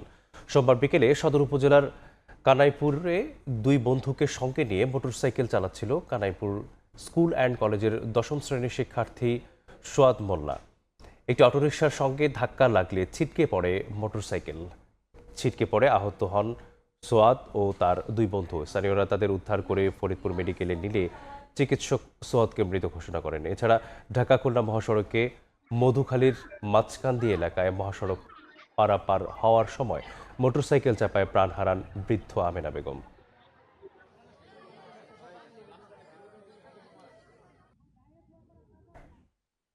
ফরিদপুরে শিশু সাব্বির হত্যা মামলায় যুবকের মৃত্যুদণ্ড দেওয়া হয়েছে। সোমবার বিকেলে বিশেষ জজ আদালতের বিচারক শরীফুদ্দিন এ আদেশ দেন। মামলার এজাহারে জানা যায়, 2020 সালের 17 আগস্ট শহরের ঝিলটুলি এলাকায় কিশোর সাব্বিরকে খাবার খাওয়ানোর কথা বলে বাসা থেকে ডেকে নিয়ে যান আরিফিন মোল্লা। পরে ঝিলটুলি এলাকায় একটি নির্মাণাধীন ভবনে নিয়ে গিয়ে শ্বাসরোধ করে হত্যা করে। পরদিন নির্মাণাধীন ভবনে মরদেহ দেখতে পায় থানায় জানায় শ্রমিকরা। ঘটনাস্থলে পৌঁছে মরদেহ উদ্ধার করে পুলিশ। এই ঘটনায় নিহতের মা নাজমা বেগম বাদী হয়ে কোতোয়ালি থানায় হত্যা মামলা করেন। মৃত্যুদণ্ডপ্রাপ্ত আরিফিন মোল্লা পলাতক থাকায় আদালত তার বিরুদ্ধে জারি করে গ্রেপ্তারি পরোয়ানা।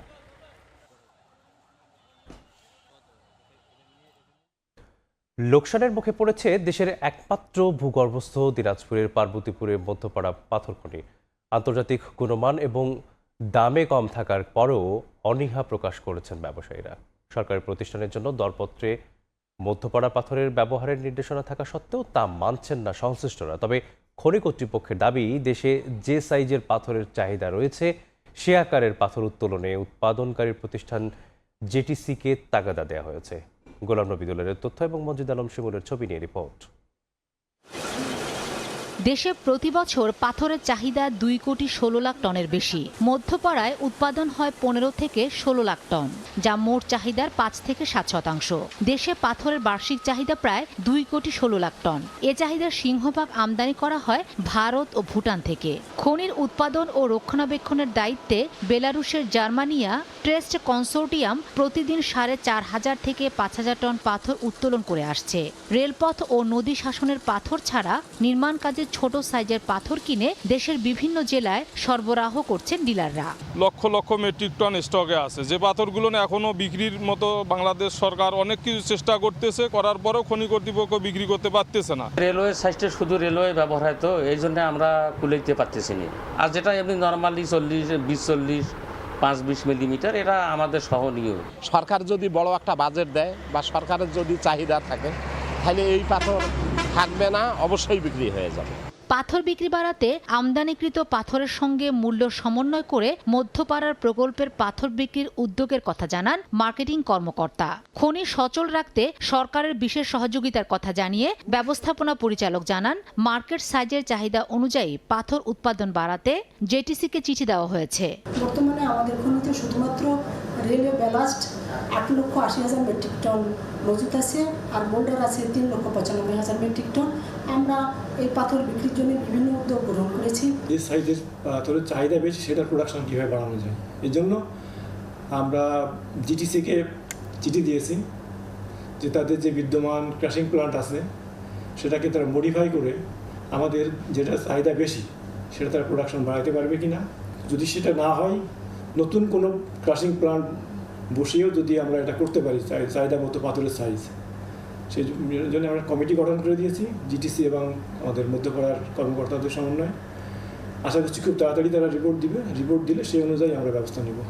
সাবেক প্রধানমন্ত্রী বেগম খালেদা জিয়া 1994 সালে মধ্যপাড়া গ্রানাইট প্রকল্পটি উদ্বোধন করেন এবং 2007 সালের 25 মে মধ্যপাড়া কঠিন শিলা খনি বাণিজ্যিক উৎপাদনে যায়। বর্তমানে মধ্যপাড়া খনির 9টি ইয়ার্ডে প্রায় 14,20,000 টন পাথর মজুত রয়েছে।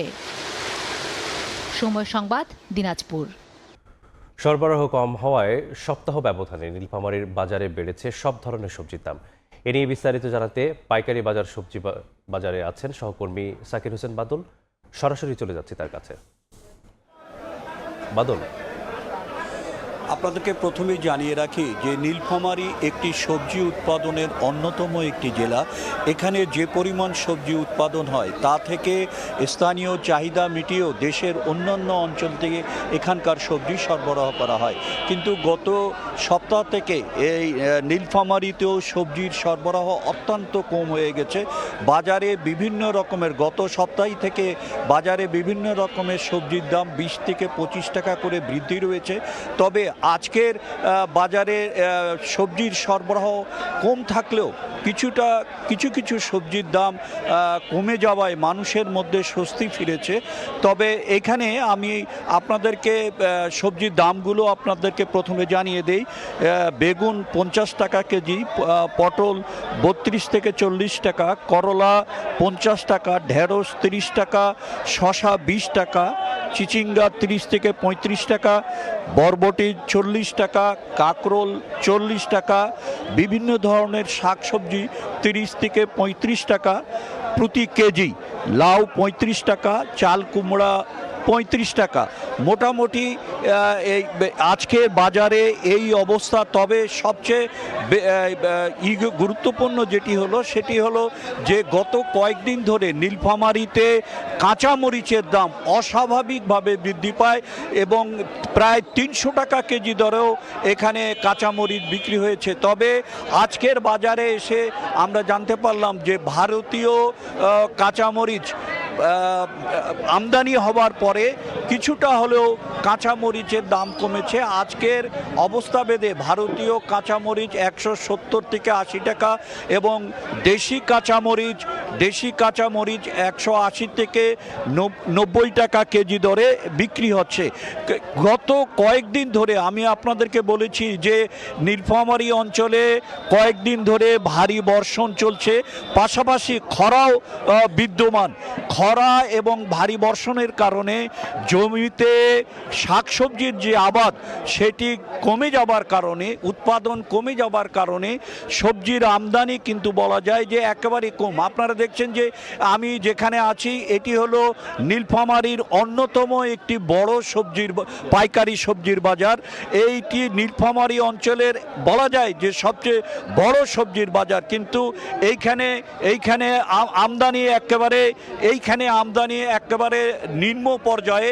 আজকের দেখছেন যে মানুষের সমাগম, ক্রেতা বিক্রেতার সমাগমও কিন্তু কম। গত কয়েকদিন ধরে, গত সপ্তাহ থেকে কিন্তু নীলফামারীর সবজি বাজারে একই অবস্থা বিরাজ করছে, যার ফলে সবজির দামগুলো কিন্তু বর্ষা এবং খরা দুটি মিলিয়ে কিন্তু সবজির দাম বলা যায় যে একেবারে মানুষের কেনার ক্ষমতার সীমা ছাড়াই গেছে।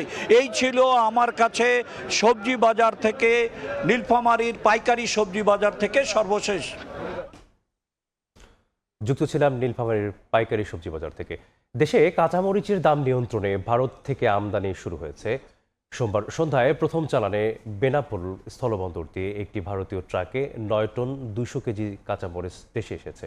বন্দর ও কাস্টমস কর্তৃপক্ষ দ্রুত আনুষ্ঠানিকতা সম্পন্ন করে চালানটি খালাস দিয়েছে। এদিকে সরকার প্রথম ধাপে 69 জন ব্যবসায়ী প্রায় 29,710 টন কাঁচামরিচ আমদানির অনুমতি দেয়। এরপর সোমবার থেকে শুরু হয় আমদানি। এদিকে আমদানিকারক আমদানি খরচ কেজিতে 135 টাকা জানালেও প্রকৃতপক্ষে কাগজপত্রের তথ্য ঘটে দেখা গেছে প্রতি কেজি আমদানি খরচ 80 টাকার মতো। সারা দেশে রয়েছে 2,44,808টি নৌযান। এর মধ্যে খুলনা বিভাগেই রয়েছে 10,327টি।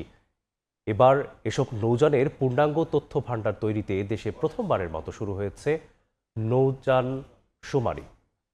আগামী 20 থেকে 29 আগস্ট পর্যন্ত নৌপরিবহন অধিদপ্তর এবং বাংলাদেশ পরিসংখ্যান ব্যুরোর যৌথ উদ্যোগে সারা দেশে অনুষ্ঠিত হবে নৌযান শুমারি 2026। এর প্রস্তুতির অংশ হিসেবে খুলনায় নৌযান সংশ্লিষ্ট অংশীজনদের নিয়ে অনুষ্ঠিত হয় অবহিতকরণ সেমিনার।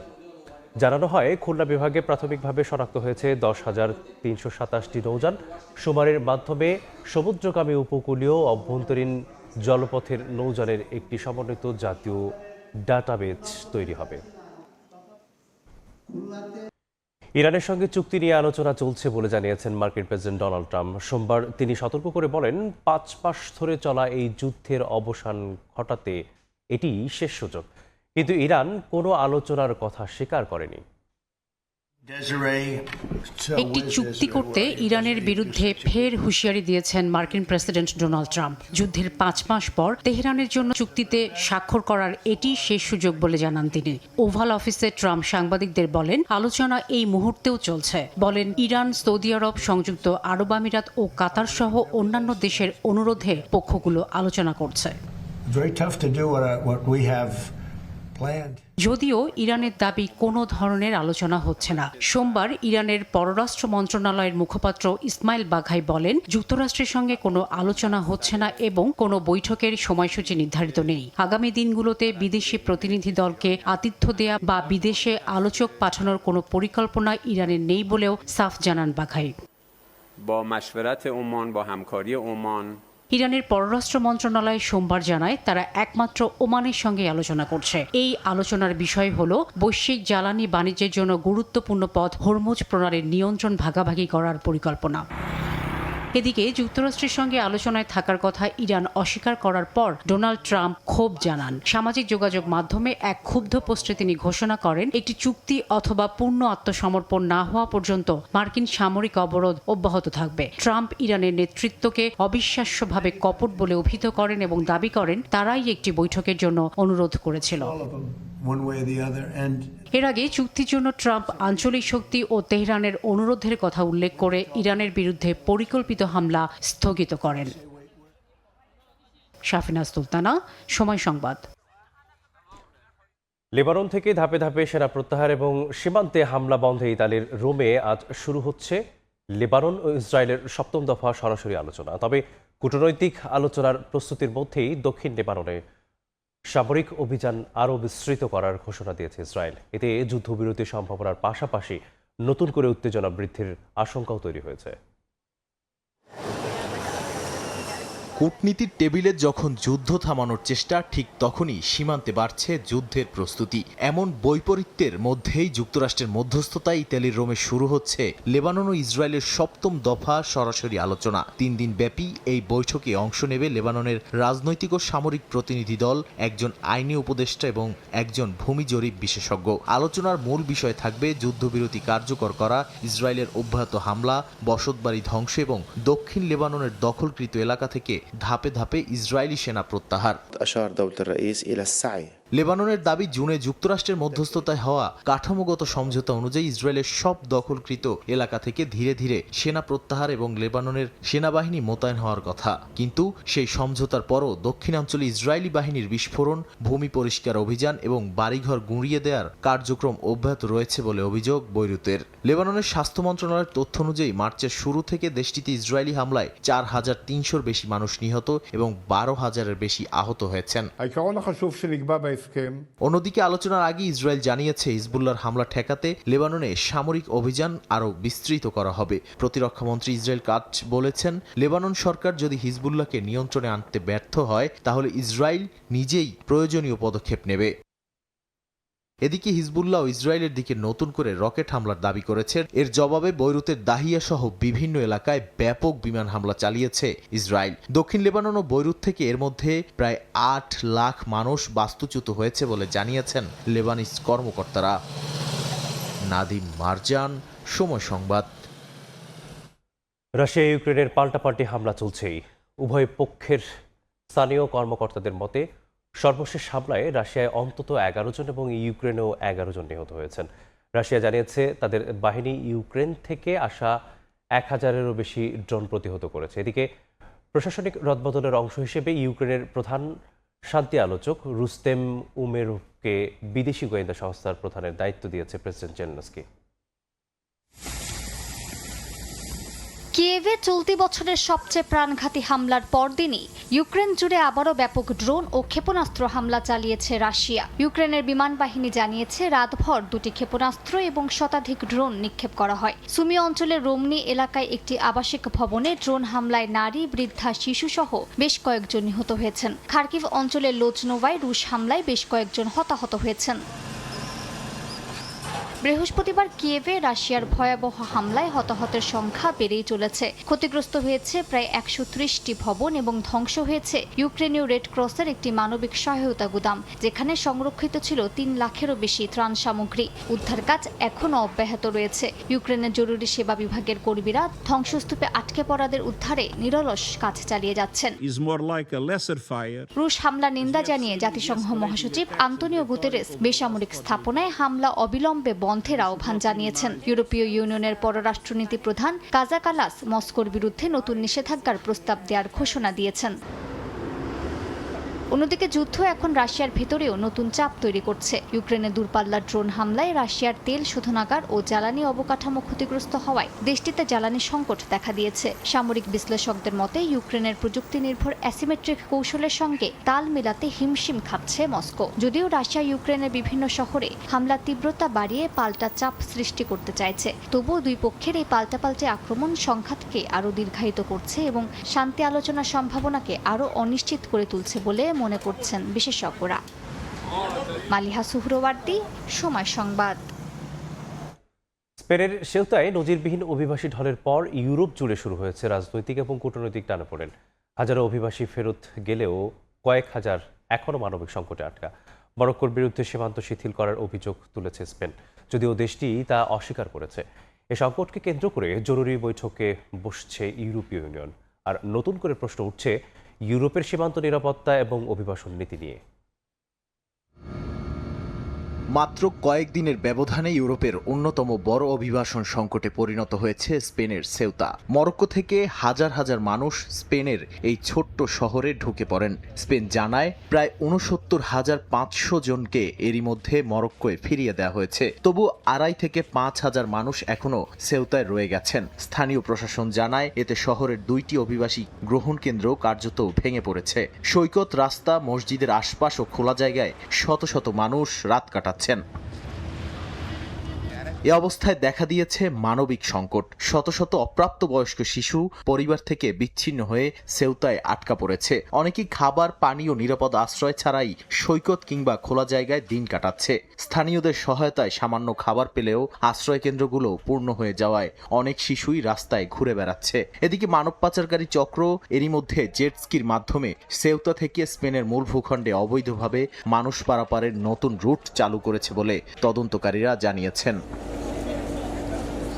তবে এই বিপর্যয়ের জন্য দায়ী কে তা নিয়েই এখন সবচেয়ে বড় বিতর্ক। সেউতার নেতারা বলছেন এটি স্পেনের আঞ্চলিক অখণ্ডতার উপর আঘাত। তাদের অভিযোগ, মরক্কো যদি পুরো ঘটনার পরিকল্পনাকারী নাও হয়, অন্তত সীমান্ত পারাপারকে উৎসাহিত করেছে। স্পেনের গোয়েন্দা সংস্থার প্রাথমিক মূল্যায়নেও বলা হয়েছে মরক্কো সরাসরি পরিকল্পনা না করলেও সীমান্ত নিয়ন্ত্রণ ধীরে ধীরে শিথিল করেছিল। তবে মরক্কো সব অভিযোগ অস্বীকার করে বলেছে সামাজিক যোগাযোগ মাধ্যমে ছড়িয়ে পড়া গুজব, মানব পাচারকারী চক্র এবং স্পেনের সুপ্রিম কোর্টের একটি রায়ের ভুল ব্যাখ্যার কারণেই হাজারো মানুষ সীমান্তে ভিড় জমিয়েছিল। সংকটটি ইউরোপীয় ইউনিয়নের ভেতরেও তীব্র রাজনৈতিক বিভাজন তৈরি করেছে। ইতালি, ডেনমার্ক, ফিনল্যান্ড সহ ২২ দেশের নেতা সীমান্ত নিয়ন্ত্রণ আরও কঠোর করার দাবি তুলেছেন। মঙ্গলবার এই সংকট নিয়ে জরুরি বৈঠকে বসছেন ইইউর স্বরাষ্ট্রমন্ত্রীরা। নাদিম মারজান, সময় সংবাদ। মরক্কোর সীমান্ত পেরিয়ে হাজারো অভিবাসী ঢলের পর আবারও আলোচনায় স্পেনের সেউতা ও মেলিয়া। আফ্রিকার মাটিতে কেন রয়েছে ইউরোপের দুটি স্প্যানিশ শহর? শতাব্দী প্রাচীন এই ভূখণ্ড নিয়ে কেন এখনও চলছে স্পেন মরক্কোর টানাপোড়েন? ইতিহাস, রাজনীতি আর অভিবাসন সংকটের জটিল সমীকরণ নিয়ে বিশেষ প্রতিবেদন। মরক্কোর উত্তর উপকূলে ভূমধ্যসাগরের তীর ঘেঁষে রয়েছে স্পেনের দুটি স্বায়ত্তশাসিত শহর সেউতা ও মেলিলা। ভৌগোলিকভাবে আফ্রিকা মহাদেশে হলেও প্রশাসনিকভাবে এগুলো স্পেনের অংশ এবং ইউরোপীয় ইউনিয়নের বহিঃসীমান্ত। এর সঙ্গে মরক্কোর উপকূল সংলগ্ন কয়েকটি ছোট দ্বীপও স্পেনের নিয়ন্ত্রণে রয়েছে। শতাব্দীর পর শতাব্দী ধরে টিকে থাকা এই ভূখণ্ডগুলো আজও ইউরোপীয় ঔপনিবেশিক ইতিহাসের শেষ নিদর্শনগুলোর অন্যতম। সাম্প্রতিক অভিবাসী ঢলের পর আবারও আন্তর্জাতিক আলোচনার কেন্দ্রে উঠে এসেছে এই ছিটমহলগুলো। ইতিহাসের পাতা বলছে ১৪১৫ সালে সেউতা প্রথমে পর্তুগালের দখলে যায়, পরে ১৫৮০ সালে এটি স্পেনের অধীনে আসে। অন্যদিকে ১৪৯৭ সালে স্পেন মেলিলার নিয়ন্ত্রণ প্রতিষ্ঠা করে। আফ্রিকা জুড়ে ঔপনিবেশিক শাসনের অবসান হলেও এই দুই শহর স্পেনের কাছেই থেকে যায়। ১৯৫৬ সালে স্বাধীনতার পর থেকেই মরক্কো সেউতা, মেলিলা এবং আশপাশের স্প্যানিশ নিয়ন্ত্রিত দ্বীপগুলোকে নিজেদের ভূখণ্ড দাবি করে আসছে। তবে মাদ্রিদ স্পষ্ট জানিয়ে দিয়েছে এগুলো স্পেনের অবিচ্ছেদ্য অংশ এবং এ নিয়ে কোনো ধরনের সার্বভৌমত্ব নিয়ে আলোচনা নেই। বিশেষজ্ঞদের মতে বিরোধের কেন্দ্রে রয়েছে ইতিহাস, আন্তর্জাতিক আইন এবং ভূরাজনীতি। কেউ বলছেন মরক্কোর দাবি রাজনৈতিকভাবে গুরুত্বপূর্ণ হলেও আন্তর্জাতিক আইনের বিচারে সেটি দুর্বল। আবার অন্যদের মতে আফ্রিকার মাটিতে ইউরোপীয় ভূখণ্ডের অস্তিত্ব বর্তমান সময়ে একটি ঐতিহাসিক অসঙ্গতি। তবে বাস্তব চিত্র ভিন্ন। জনমত জরিপে দেখা গেছে সেউতা ও মেলিলার অধিকাংশ বাসিন্দাই স্পেনের অংশ হিসেবেই থাকতে চান, কারণ ইউরোপীয় নাগরিক হিসেবে তারা যে অর্থনৈতিক সুযোগ সুবিধা ও সামাজিক নিরাপত্তা ভোগ করেন তা মরক্কোর তুলনায় অনেক বেশি। একই সঙ্গে সীমান্তের দুই পাশের মানুষের মধ্যে বাণিজ্য, কর্মসংস্থান ও পারিবারিক সম্পর্ক দীর্ঘদিনের। সাম্প্রতিক সময়ে কয়েক হাজার অভিবাসীর সেউতায় প্রবেশ শুধু মানবিক সংকটই তৈরি করেনি, নতুন করে চাপের মুখে ফেলেছে স্পেন ও মরক্কোর কূটনৈতিক সম্পর্ককেও। বিশ্লেষকদের ধারণা সীমান্ত নিরাপত্তা, অভিবাসন নিয়ন্ত্রণ এবং নিরাপত্তা সহযোগিতায় দুই দেশ সমঝোতা বাড়াতে পারে। তবে সার্বভৌমত্বের প্রশ্নে স্পেনের অবস্থান বদলানোর সম্ভাবনা খুবই কম। নাদিম মারজান, সময় সংবাদ। পাকিস্তান শাসিত কাশ্মীরের নির্বাচন ঘিরে উত্তেজনা কমেনি। বিক্ষোভ, বয়কট ও সহিংসতার মধ্যেই শেষ হয়েছে দ্বিতীয় ধাপের ভোট। এর মধ্যেই প্রায় ৫০% ভোট পড়েছে বলে দাবি করেছে নির্বাচন কমিশন। গত 2রা আগস্ট পাকিস্তানের আজাদ কাশ্মীরের মুজফফরাবাদ বিভাগ ও 12টি শরণার্থী আসনে দ্বিতীয় ধাপের ভোট হয়। এর আগে 2 দিন হরতাল, সড়ক অবরোধ ও কড়া নিরাপত্তায় থমথমে ছিল পুরো এলাকা। বৃষ্টি ও ভূমিধসের কারণে 2টি আসনের ভোট স্থগিত করা হয়। জুনে আন্দোলনকারী Jammu Kashmir point Awami action committee নিষিদ্ধ হওয়ার পর থেকেই পরিস্থিতি উত্তপ্ত। সংগঠনটি 12টি সংরক্ষিত আসন বাতিল সহ বিভিন্ন দাবিতে আন্দোলন চালিয়ে যাচ্ছে। দমনপীড়নের অভিযোগ তুলে তারা নির্বাচন বয়কটের ডাক দেয়। সংঘর্ষে বহু মানুষ হতাহত হওয়ার দাবি করেছেন আন্দোলনকারীরা। তবে পুলিশ এ অভিযোগ অস্বীকার করে বলেছে হামলায় তাদেরও সদস্য হতাহত হয়েছেন। একই সঙ্গে ভোটে বাধা দেওয়ার অভিযোগও তুলেছে আইনশৃঙ্খলা বাহিনী। এ পর্যন্ত ঘোষিত ফলাফলে বেশিরভাগ আসনে এগিয়ে রয়েছে ক্ষমতাসীন পাকিস্তান মুসলিম লীগ নওয়াজ PMLN।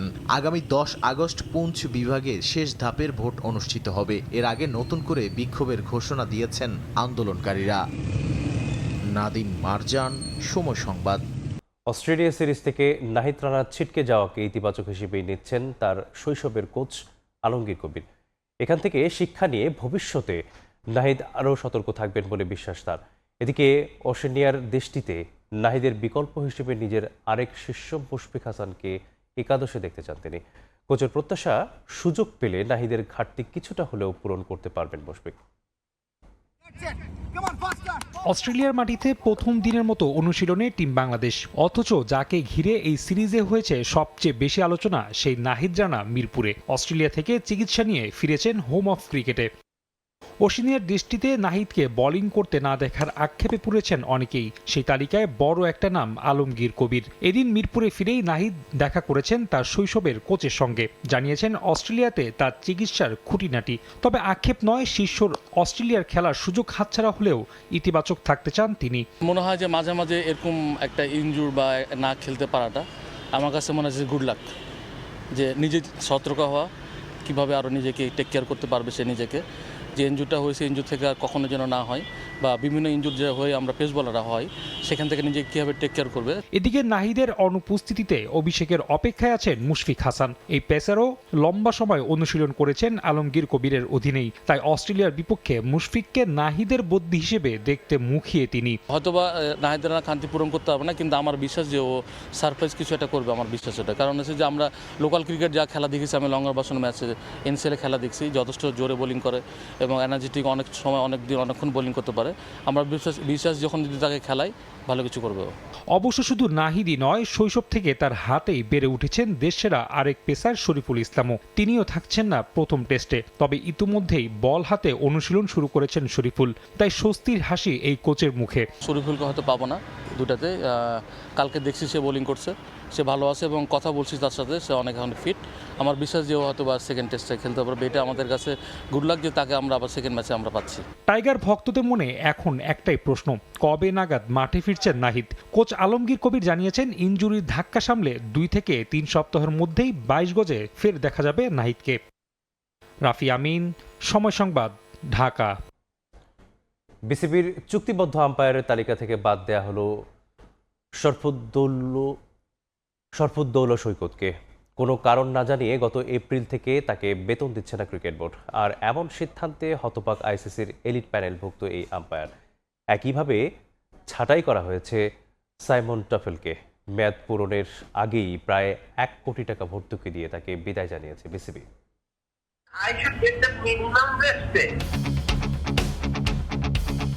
তাওহিদ হৃদয়ের সঙ্গে বিবাদে জড়ানোটাই কি তবে কাল হলো ICCর এলিট আম্পায়ার? অথচ বিসিবির চুক্তি থেকেই বাদ শরফুদ্দৌলা ইবনে সৈকত। এপ্রিলের পর উনি বেতন পাচ্ছে না, এটা আমিও জানি, ট্রু। তার মানে হচ্ছে এপ্রিলের পর ওনার এক্সটেনশন হয় নাই, রিনিউ হয় না আর কি চুক্তিটা। তবে বিসিবির এমন ব্যাখ্যা অযৌক্তিক। চুক্তি শেষ হয়েছে গত বছরের ডিসেম্বরে, আর সৈকত বেতন পেয়েছেন চলতি বছরের এপ্রিল মাস পর্যন্ত। অর্থাৎ চুক্তির নবায়ন নয়, বরং বরখাস্ত করা হয়েছে ICCর এলিট প্যানেলে থাকা এই আম্পায়ারকে। কন্ট্রাক্টের মেয়াদি তো ছিল ডিসেম্বর পর্যন্ত 25, তাহলে আমার কন্ট্রাক্ট রিনিউ হয় না। We don't want your service, তার মানে আমার টার্মিনেট করা হয়েছে। প্রথম বাংলাদেশি হিসেবে এলিট আম্পায়ার লিস্টে ঢোকা, বিশ্বকাপে ম্যাচ পরিচালনা থেকে শুরু করে বিশ্ব ক্রিকেটে যিনি লাল সবুজের প্রতিনিধি, এমন আচরণে তিনি রীতিমতো হতভম্ব। এটা কি কোথাও কোনো ভাবে জানানো হয়েছে? এটা কি একটা গেজেট হবে না, মানে অফিশিয়াল হবে না? This are the decision has been made, I should get the minimum respect. শুধু সৈকত নন, তামিম ইকবালের বোর্ড ছেটে ফেলেছে সাইমন টফেলকেও। 2 বছরের চুক্তিতে বিসিবির সঙ্গে কাজ শুরু করেছিলেন। মূল লক্ষ্যটা ছিল স্থানীয় আম্পায়ারদের উন্নতি। এছাড়া বিভিন্ন ওয়ার্কশপ আর ম্যাচ রেফারিদের নিয়েও কাজ করছিলেন। টানা 5 বার আইসিসির বর্ষসেরা আম্পায়ারের পুরস্কার জেতা এই অজি। সবশেষ বিপিএলেও আম্পায়ারদের টেকনিক্যাল ডিরেক্টর হিসেবে দায়িত্ব পালন করেন টফেল। তাতে উন্নতিও আসে। ইতিহাসের অন্যতম স্বচ্ছ সংস্করণের দেখা পায় ক্রিকেট প্রেমীরা। ঘরোয়া ক্রিকেটেও আসে বড় পরিবর্তন। তবে বিসিবির চেয়ারে বদল আসার পরেই টফেলকে ছাঁটাইয়ের সিদ্ধান্ত, আর তাতে প্রায় 1 কোটি টাকা অপচয় হচ্ছে ক্রিকেট বোর্ডের। অ্যাসেসমেন্ট রিপোর্ট দিতে পর্যাপ্ত সময় না পাওয়ায় টফেলের এত সব সেমিনার আর ওয়ার্কশপ থেকে প্রাপ্তি নেই কোনো। সৈকত টফেল অধ্যায় শেষ হওয়ায় ঘরোয়া ক্রিকেট আবারও পুরনো রূপে ফেরার অপেক্ষায়। সেই সাথে কপাল পড়ছে লোকাল আম্পায়ার আর ম্যাচ রেফারিদের। এখন থেকে ঢাকার প্রভাবশালী ক্লাবগুলোর বিরুদ্ধে সিদ্ধান্ত নেয়ার আগে যদি কিন্তু অনেক কিছুই ভাবতে হবে তাদের। সাব্বির মিথুন, সময় সংবাদ। Prime ministers gold cup football প্রতিযোগিতা শিক্ষার্থীদের মানসিক বিকাশে বড় ভূমিকা রাখবে বলে জানিয়েছেন তথ্যমন্ত্রী জহিরুদ্দিন স্বপন। দুপুরে সচিবালয়ে শিক্ষামন্ত্রী ডক্টর এহসানুল হক মিলনের সভাপতিত্বে প্রাইম মিনিস্টার্স গোল্ড কাপ টুর্নামেন্টের জাতীয় স্টিয়ারিং কমিটির সভা শেষে এই কথা বলেন তিনি। এ সভায় শিক্ষা ও খেলাধুলার মাধ্যমে সমাজের নানা সমস্যা দূর করা সম্ভব জানিয়ে ক্রীড়া প্রতিমন্ত্রী আমিনুল হক বলেন, এর মাধ্যমে প্রতিভাবান খেলোয়াড়রা বাছাই করা হবে।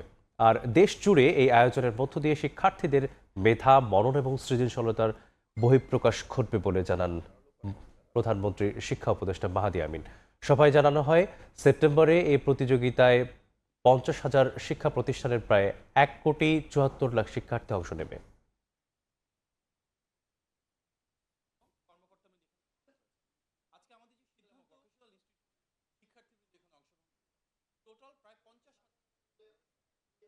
সকল ছেলে শিক্ষার্থীদের জন্য এটি বাধ্যতামূলক। প্রত্যেকটা টিম, স্কুল থেকে টিম পার্টিসিপেট করবে এবং মেয়ে শিক্ষার্থীদের জন্য এটা ঐচ্ছিক। আমরা চাই দেশ জুড়ে একটা উৎসবমুখর পরিবেশ সৃষ্টি হোক, যেটা মাননীয় প্রধানমন্ত্রী সবসময় বলে এসছেন যে আগামী শিক্ষা ব্যবস্থা হবে সেরকম, যেখানে আমাদের শিক্ষার্থীদের ভেতর মেধা, মননশীলতা এবং সৃজনশীলতা বহিঃপ্রকাশ ঘটবে। প্রত্যেকটা উপজেলায় যখন এই কাজটা হবে, এরপর যখন সেটা আবার চলে আসবে জেলা পর্যায়ে, তারপর এটা যখন আসবে জাতীয় পর্যায়ে, এরপর যখন এটা একটা চূড়ান্ত একটা ঘোষণার মধ্যে আসবে, এই পুরো তৎপরতাটা যখন জাতির সামনে হাজির হবে প্রচার মাধ্যমে, ওই শিক্ষক, ওই শিক্ষার্থী, ওই ছাত্র ছাত্রী, তার মধ্যে যে মনোযোগ তৈরি হবে। দেশ জুড়ে ফুটবলের নতুন জোয়ার তুলতে বড় পরিকল্পনা নিয়েছে সরকার। ঢাকায় আসছেন ফ্রান্সের বিশ্বকাপ জয়ী ফুটবলার কিলিয়ান এমবাপে।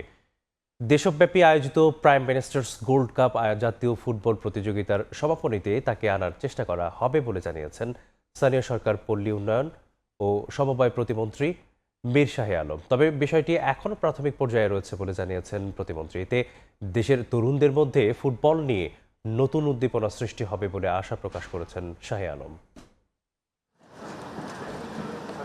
2018 রাশিয়া বিশ্বকাপে ফ্রান্সের শিরোপা জয়ে ভূমিকা রেখেছিলেন কিলিয়ান এমবাপ্পে। জিতে নিয়েছিলেন সেরা উদীয়মান ফুটবলারের পুরস্কার। 4 বছর পর মরুর বুকে আরও পরিণত, আরও ক্ষিপ্র হয়ে ফেরেন ফরাসি তারকা। লুসেইলের ফাইনালে হ্যাট্রিক গড়ে শিরোপার দ্বার প্রান্তে নিয়ে গিয়েছিলেন দলকে। তবে আর্জেন্টিনার কাছে হৃদয় ভাঙে ফ্রান্সের। শিরোপা না জিতলেও গোল্ডেন বুট ও সিলভার বল হাতে উঠেছিল এমবাপ্পেরই। টানা 3 বিশ্বকাপে দলকে ফাইনালে তুলে ইতিহাসের অংশ হওয়ার অপেক্ষায় ছিলেন। তবে 2026 বিশ্বকাপে ফ্রান্স সেমিফাইনালে হেরে বিদায় নিলেও 10 গোল করে এমবাপ্পে গড়েন ইতিহাস। এবারও গোল্ডেন বুট তারই দখলে। শুধু তাই নয়, বিশ্বকাপের ইতিহাসে 22 গোল করে সর্বোচ্চ স্কোরারও এখন এমবাপ্পে। কেমন হবে ফুটবল দুনিয়ার এই নক্ষত্র যদি ঢাকায় পা রাখেন? স্বপ্ন নয়, সত্যি। দেশের তরুণ ফুটবলারদের মাঝে ফুটবল নিয়ে উৎসাহ ও উদ্দীপনা তৈরির লক্ষ্যে এমবাপ্পেকে ঢাকায় আনার পরিকল্পনা করছে সরকার। সচিবালয়ে শিক্ষা মন্ত্রণালয়ের সম্মেলন কক্ষে স্টিয়ারিং কমিটির সভা শেষে এমন পরিকল্পনার কথা জানান স্থানীয় সরকার, পল্লী উন্নয়ন ও সমবায় প্রতিমন্ত্রী মীর শাহে আলম। তিনি জানান, সরকারের লক্ষ্য সারা দেশে ফুটবলকে আরো জনপ্রিয় করে তোলা এবং তৃণমূল পর্যায় থেকে নতুন খেলোয়াড় তৈরি করা। সে লক্ষ্যেই প্রতিযোগিতার সমাপনী অনুষ্ঠানে এমবাপ্পেকে আনার পরিকল্পনা করা হয়েছে।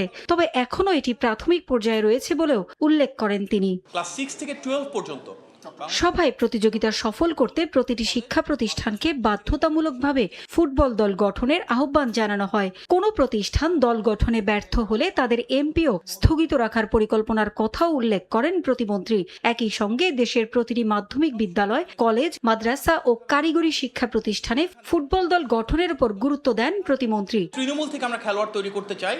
Prime minister gold cup football tournament সারা দেশে ছড়িয়ে দেয়া হবে বলেও জানান শাহে আলম। বেশি বেশি শিক্ষা প্রতিষ্ঠানকে সুযোগ দিতে উপজেলা পর্যায়ে একটি মাঠের পরিবর্তে অন্তত 4 থেকে 5টি মাঠে একযোগে খেলার আয়োজন করা হবে বলেও জানান প্রতিমন্ত্রী। তাদেরকে যেন জাতীয় পর্যায়ে আমরা স্বীকৃতি দেই। পারভিন আক্তার, সময় সংবাদ, ঢাকা। সাফের আগে জাতীয় দলের কোচিং প্যানেলে 3 বিদেশি কোচ নিয়োগ দিতে যাচ্ছে জাতীয় দল ব্যবস্থাপনা কমিটি। আমজাদের সহকারী কোচের ভূমিকায় দেখা যাবে জার্মান রেইনহার্ড কার্ল স্টাম্ফকে। এছাড়া আরেক সহকারী কোচের দায়িত্বে থাকবেন ভিয়েতনামের অ্যানগুয়েন ফুয়াং ল্যান। এছাড়া গোলরক্ষক কোচ হিসেবে আরেক জার্মান ক্রিশ্চিয়ান বারবুকাসকে নিয়োগ দেবে বাফুফে। আগামী 1 বছরের জন্য এই 3 কোচের সঙ্গে চুক্তি করবে জাতীয় দল ব্যবস্থাপনা কমিটি। জাতীয় দলের দায়িত্ব নিয়ে প্রথম অ্যাসাইনমেন্টেই বাজিমাত করেছেন থমাস ডুলি। এই মার্কিন কোচের অধীনে ইউরোপিয়ান টিম সান মারিনোকে হারিয়েছে হামজা সুমিত্রা। ডুলির লক্ষ্য এবার সাফের শিরোপা, আর এই টুর্নামেন্ট সামনে রেখে পূর্ণতা পাচ্ছে জাতীয় দলের কোচিং প্যানেল। নতুন করে থমাস ডুলির কোচিং প্যানেলে যুক্ত হতে যাচ্ছেন 3 বিদেশি কোচ। এর মাঝে 2 অ্যাসিস্ট্যান্ট কোচ ছাড়াও রয়েছেন একজন গোলকিপার কোচ। ডুলির সঙ্গে জাতীয় দলের প্রত্যেক ম্যাচের আগে খণ্ডকালীন সহকারী কোচের ভূমিকায় দেখা যাবে জার্মান কোচ রেইনহার্ড কার্ল স্টাম্পকে। 64 বছর বয়সী সাবেক এই সেন্টার ব্যাকের কোচিং ক্যারিয়ার বেশ সমৃদ্ধ। সৌদি প্রো লিগের ক্লাব আল শাবাব আল ইত্তিফাকের হেড কোচ হিসেবে দায়িত্ব পালন করেছেন। খেলোয়াড় হিসেবে গালাতাসারাই এএফসি কোলনে খেলেছেন উয়েফার প্রফেশনাল লাইসেন্সধারী এই কোচ।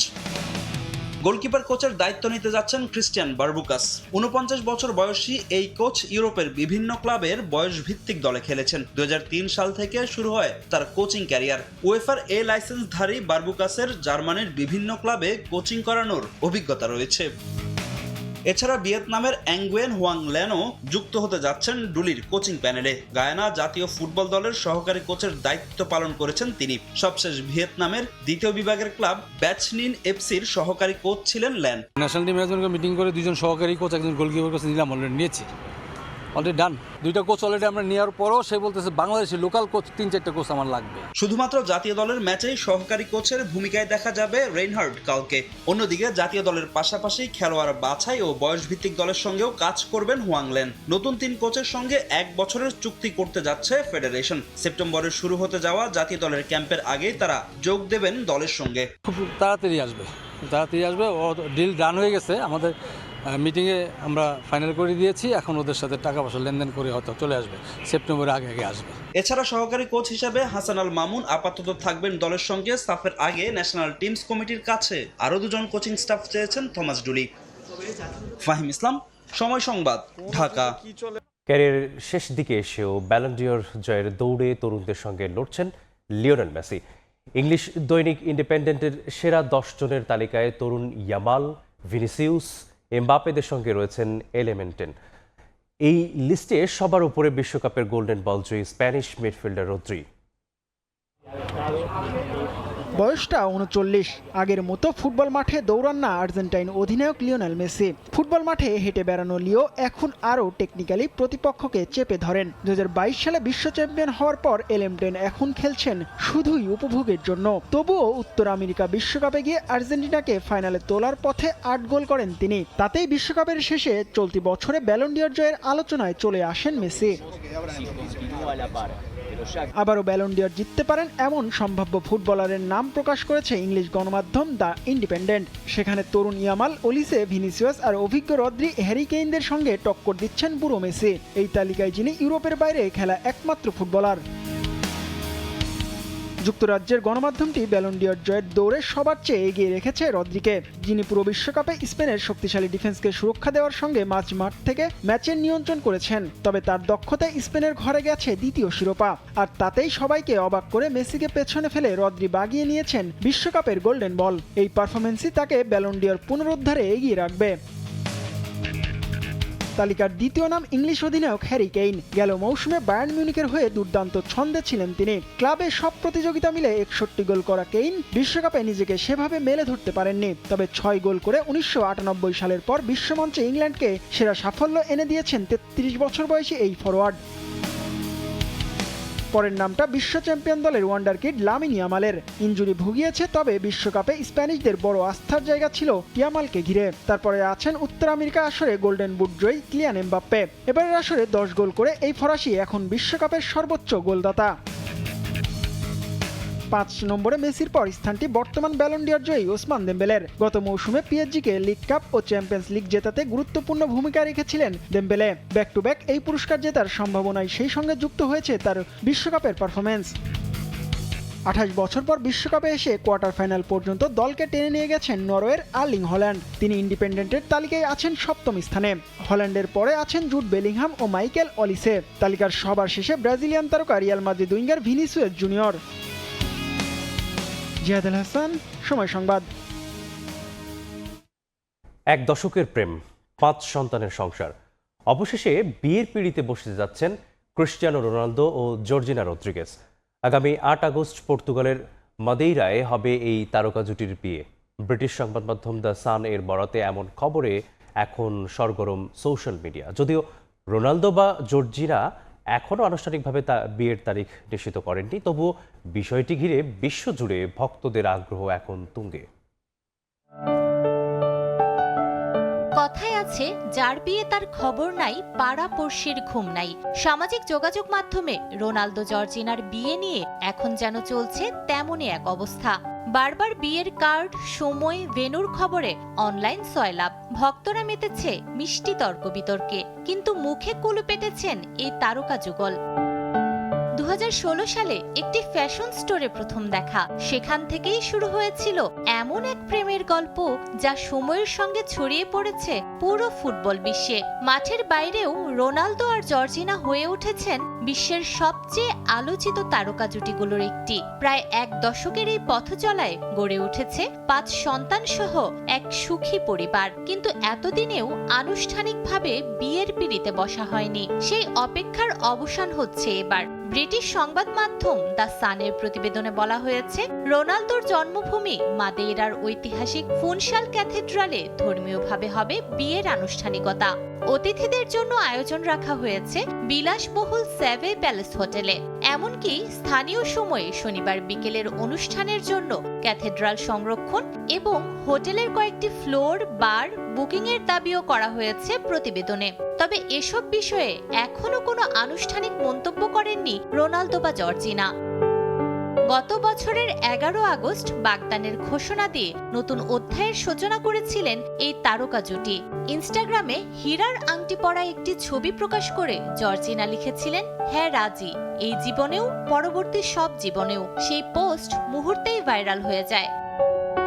এক দশকের ভালোবাসা, ৫ সন্তানের পরিবার আর গত বছরের বাগদানের পর এবার কি সত্যিই বাঁচবে বিয়ের সানাই?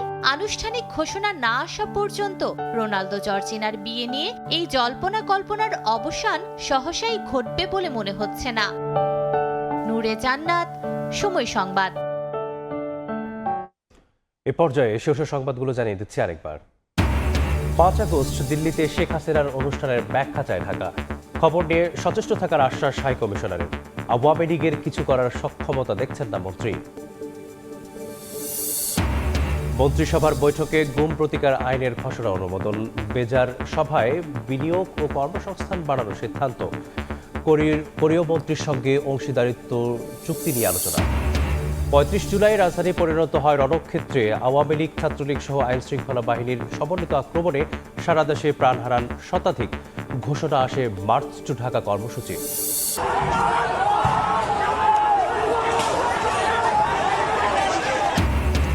রংপুরে বেগম রোকেয়া বিশ্ববিদ্যালয়ে এক প্রদর্শনীকে কেন্দ্র করে ছাত্রদল, ছাত্র শিবিরের নেতাকর্মীদের মধ্যে ধাওয়া পাল্টা ধাওয়া সংঘর্ষ। দুপক্ষের 10 জন আহত। এবং প্রাথমিক এবং মাধ্যমিক পর্যায়ের পাঠ্য বইয়ে 15,000-এরও বেশি ভুল চিহ্নিত। ইতিহাসের তথ্যগত উপস্থাপনেও বিভ্রাট। কাজ চলছে সংশোধনের, জানালো এনসিটিভি।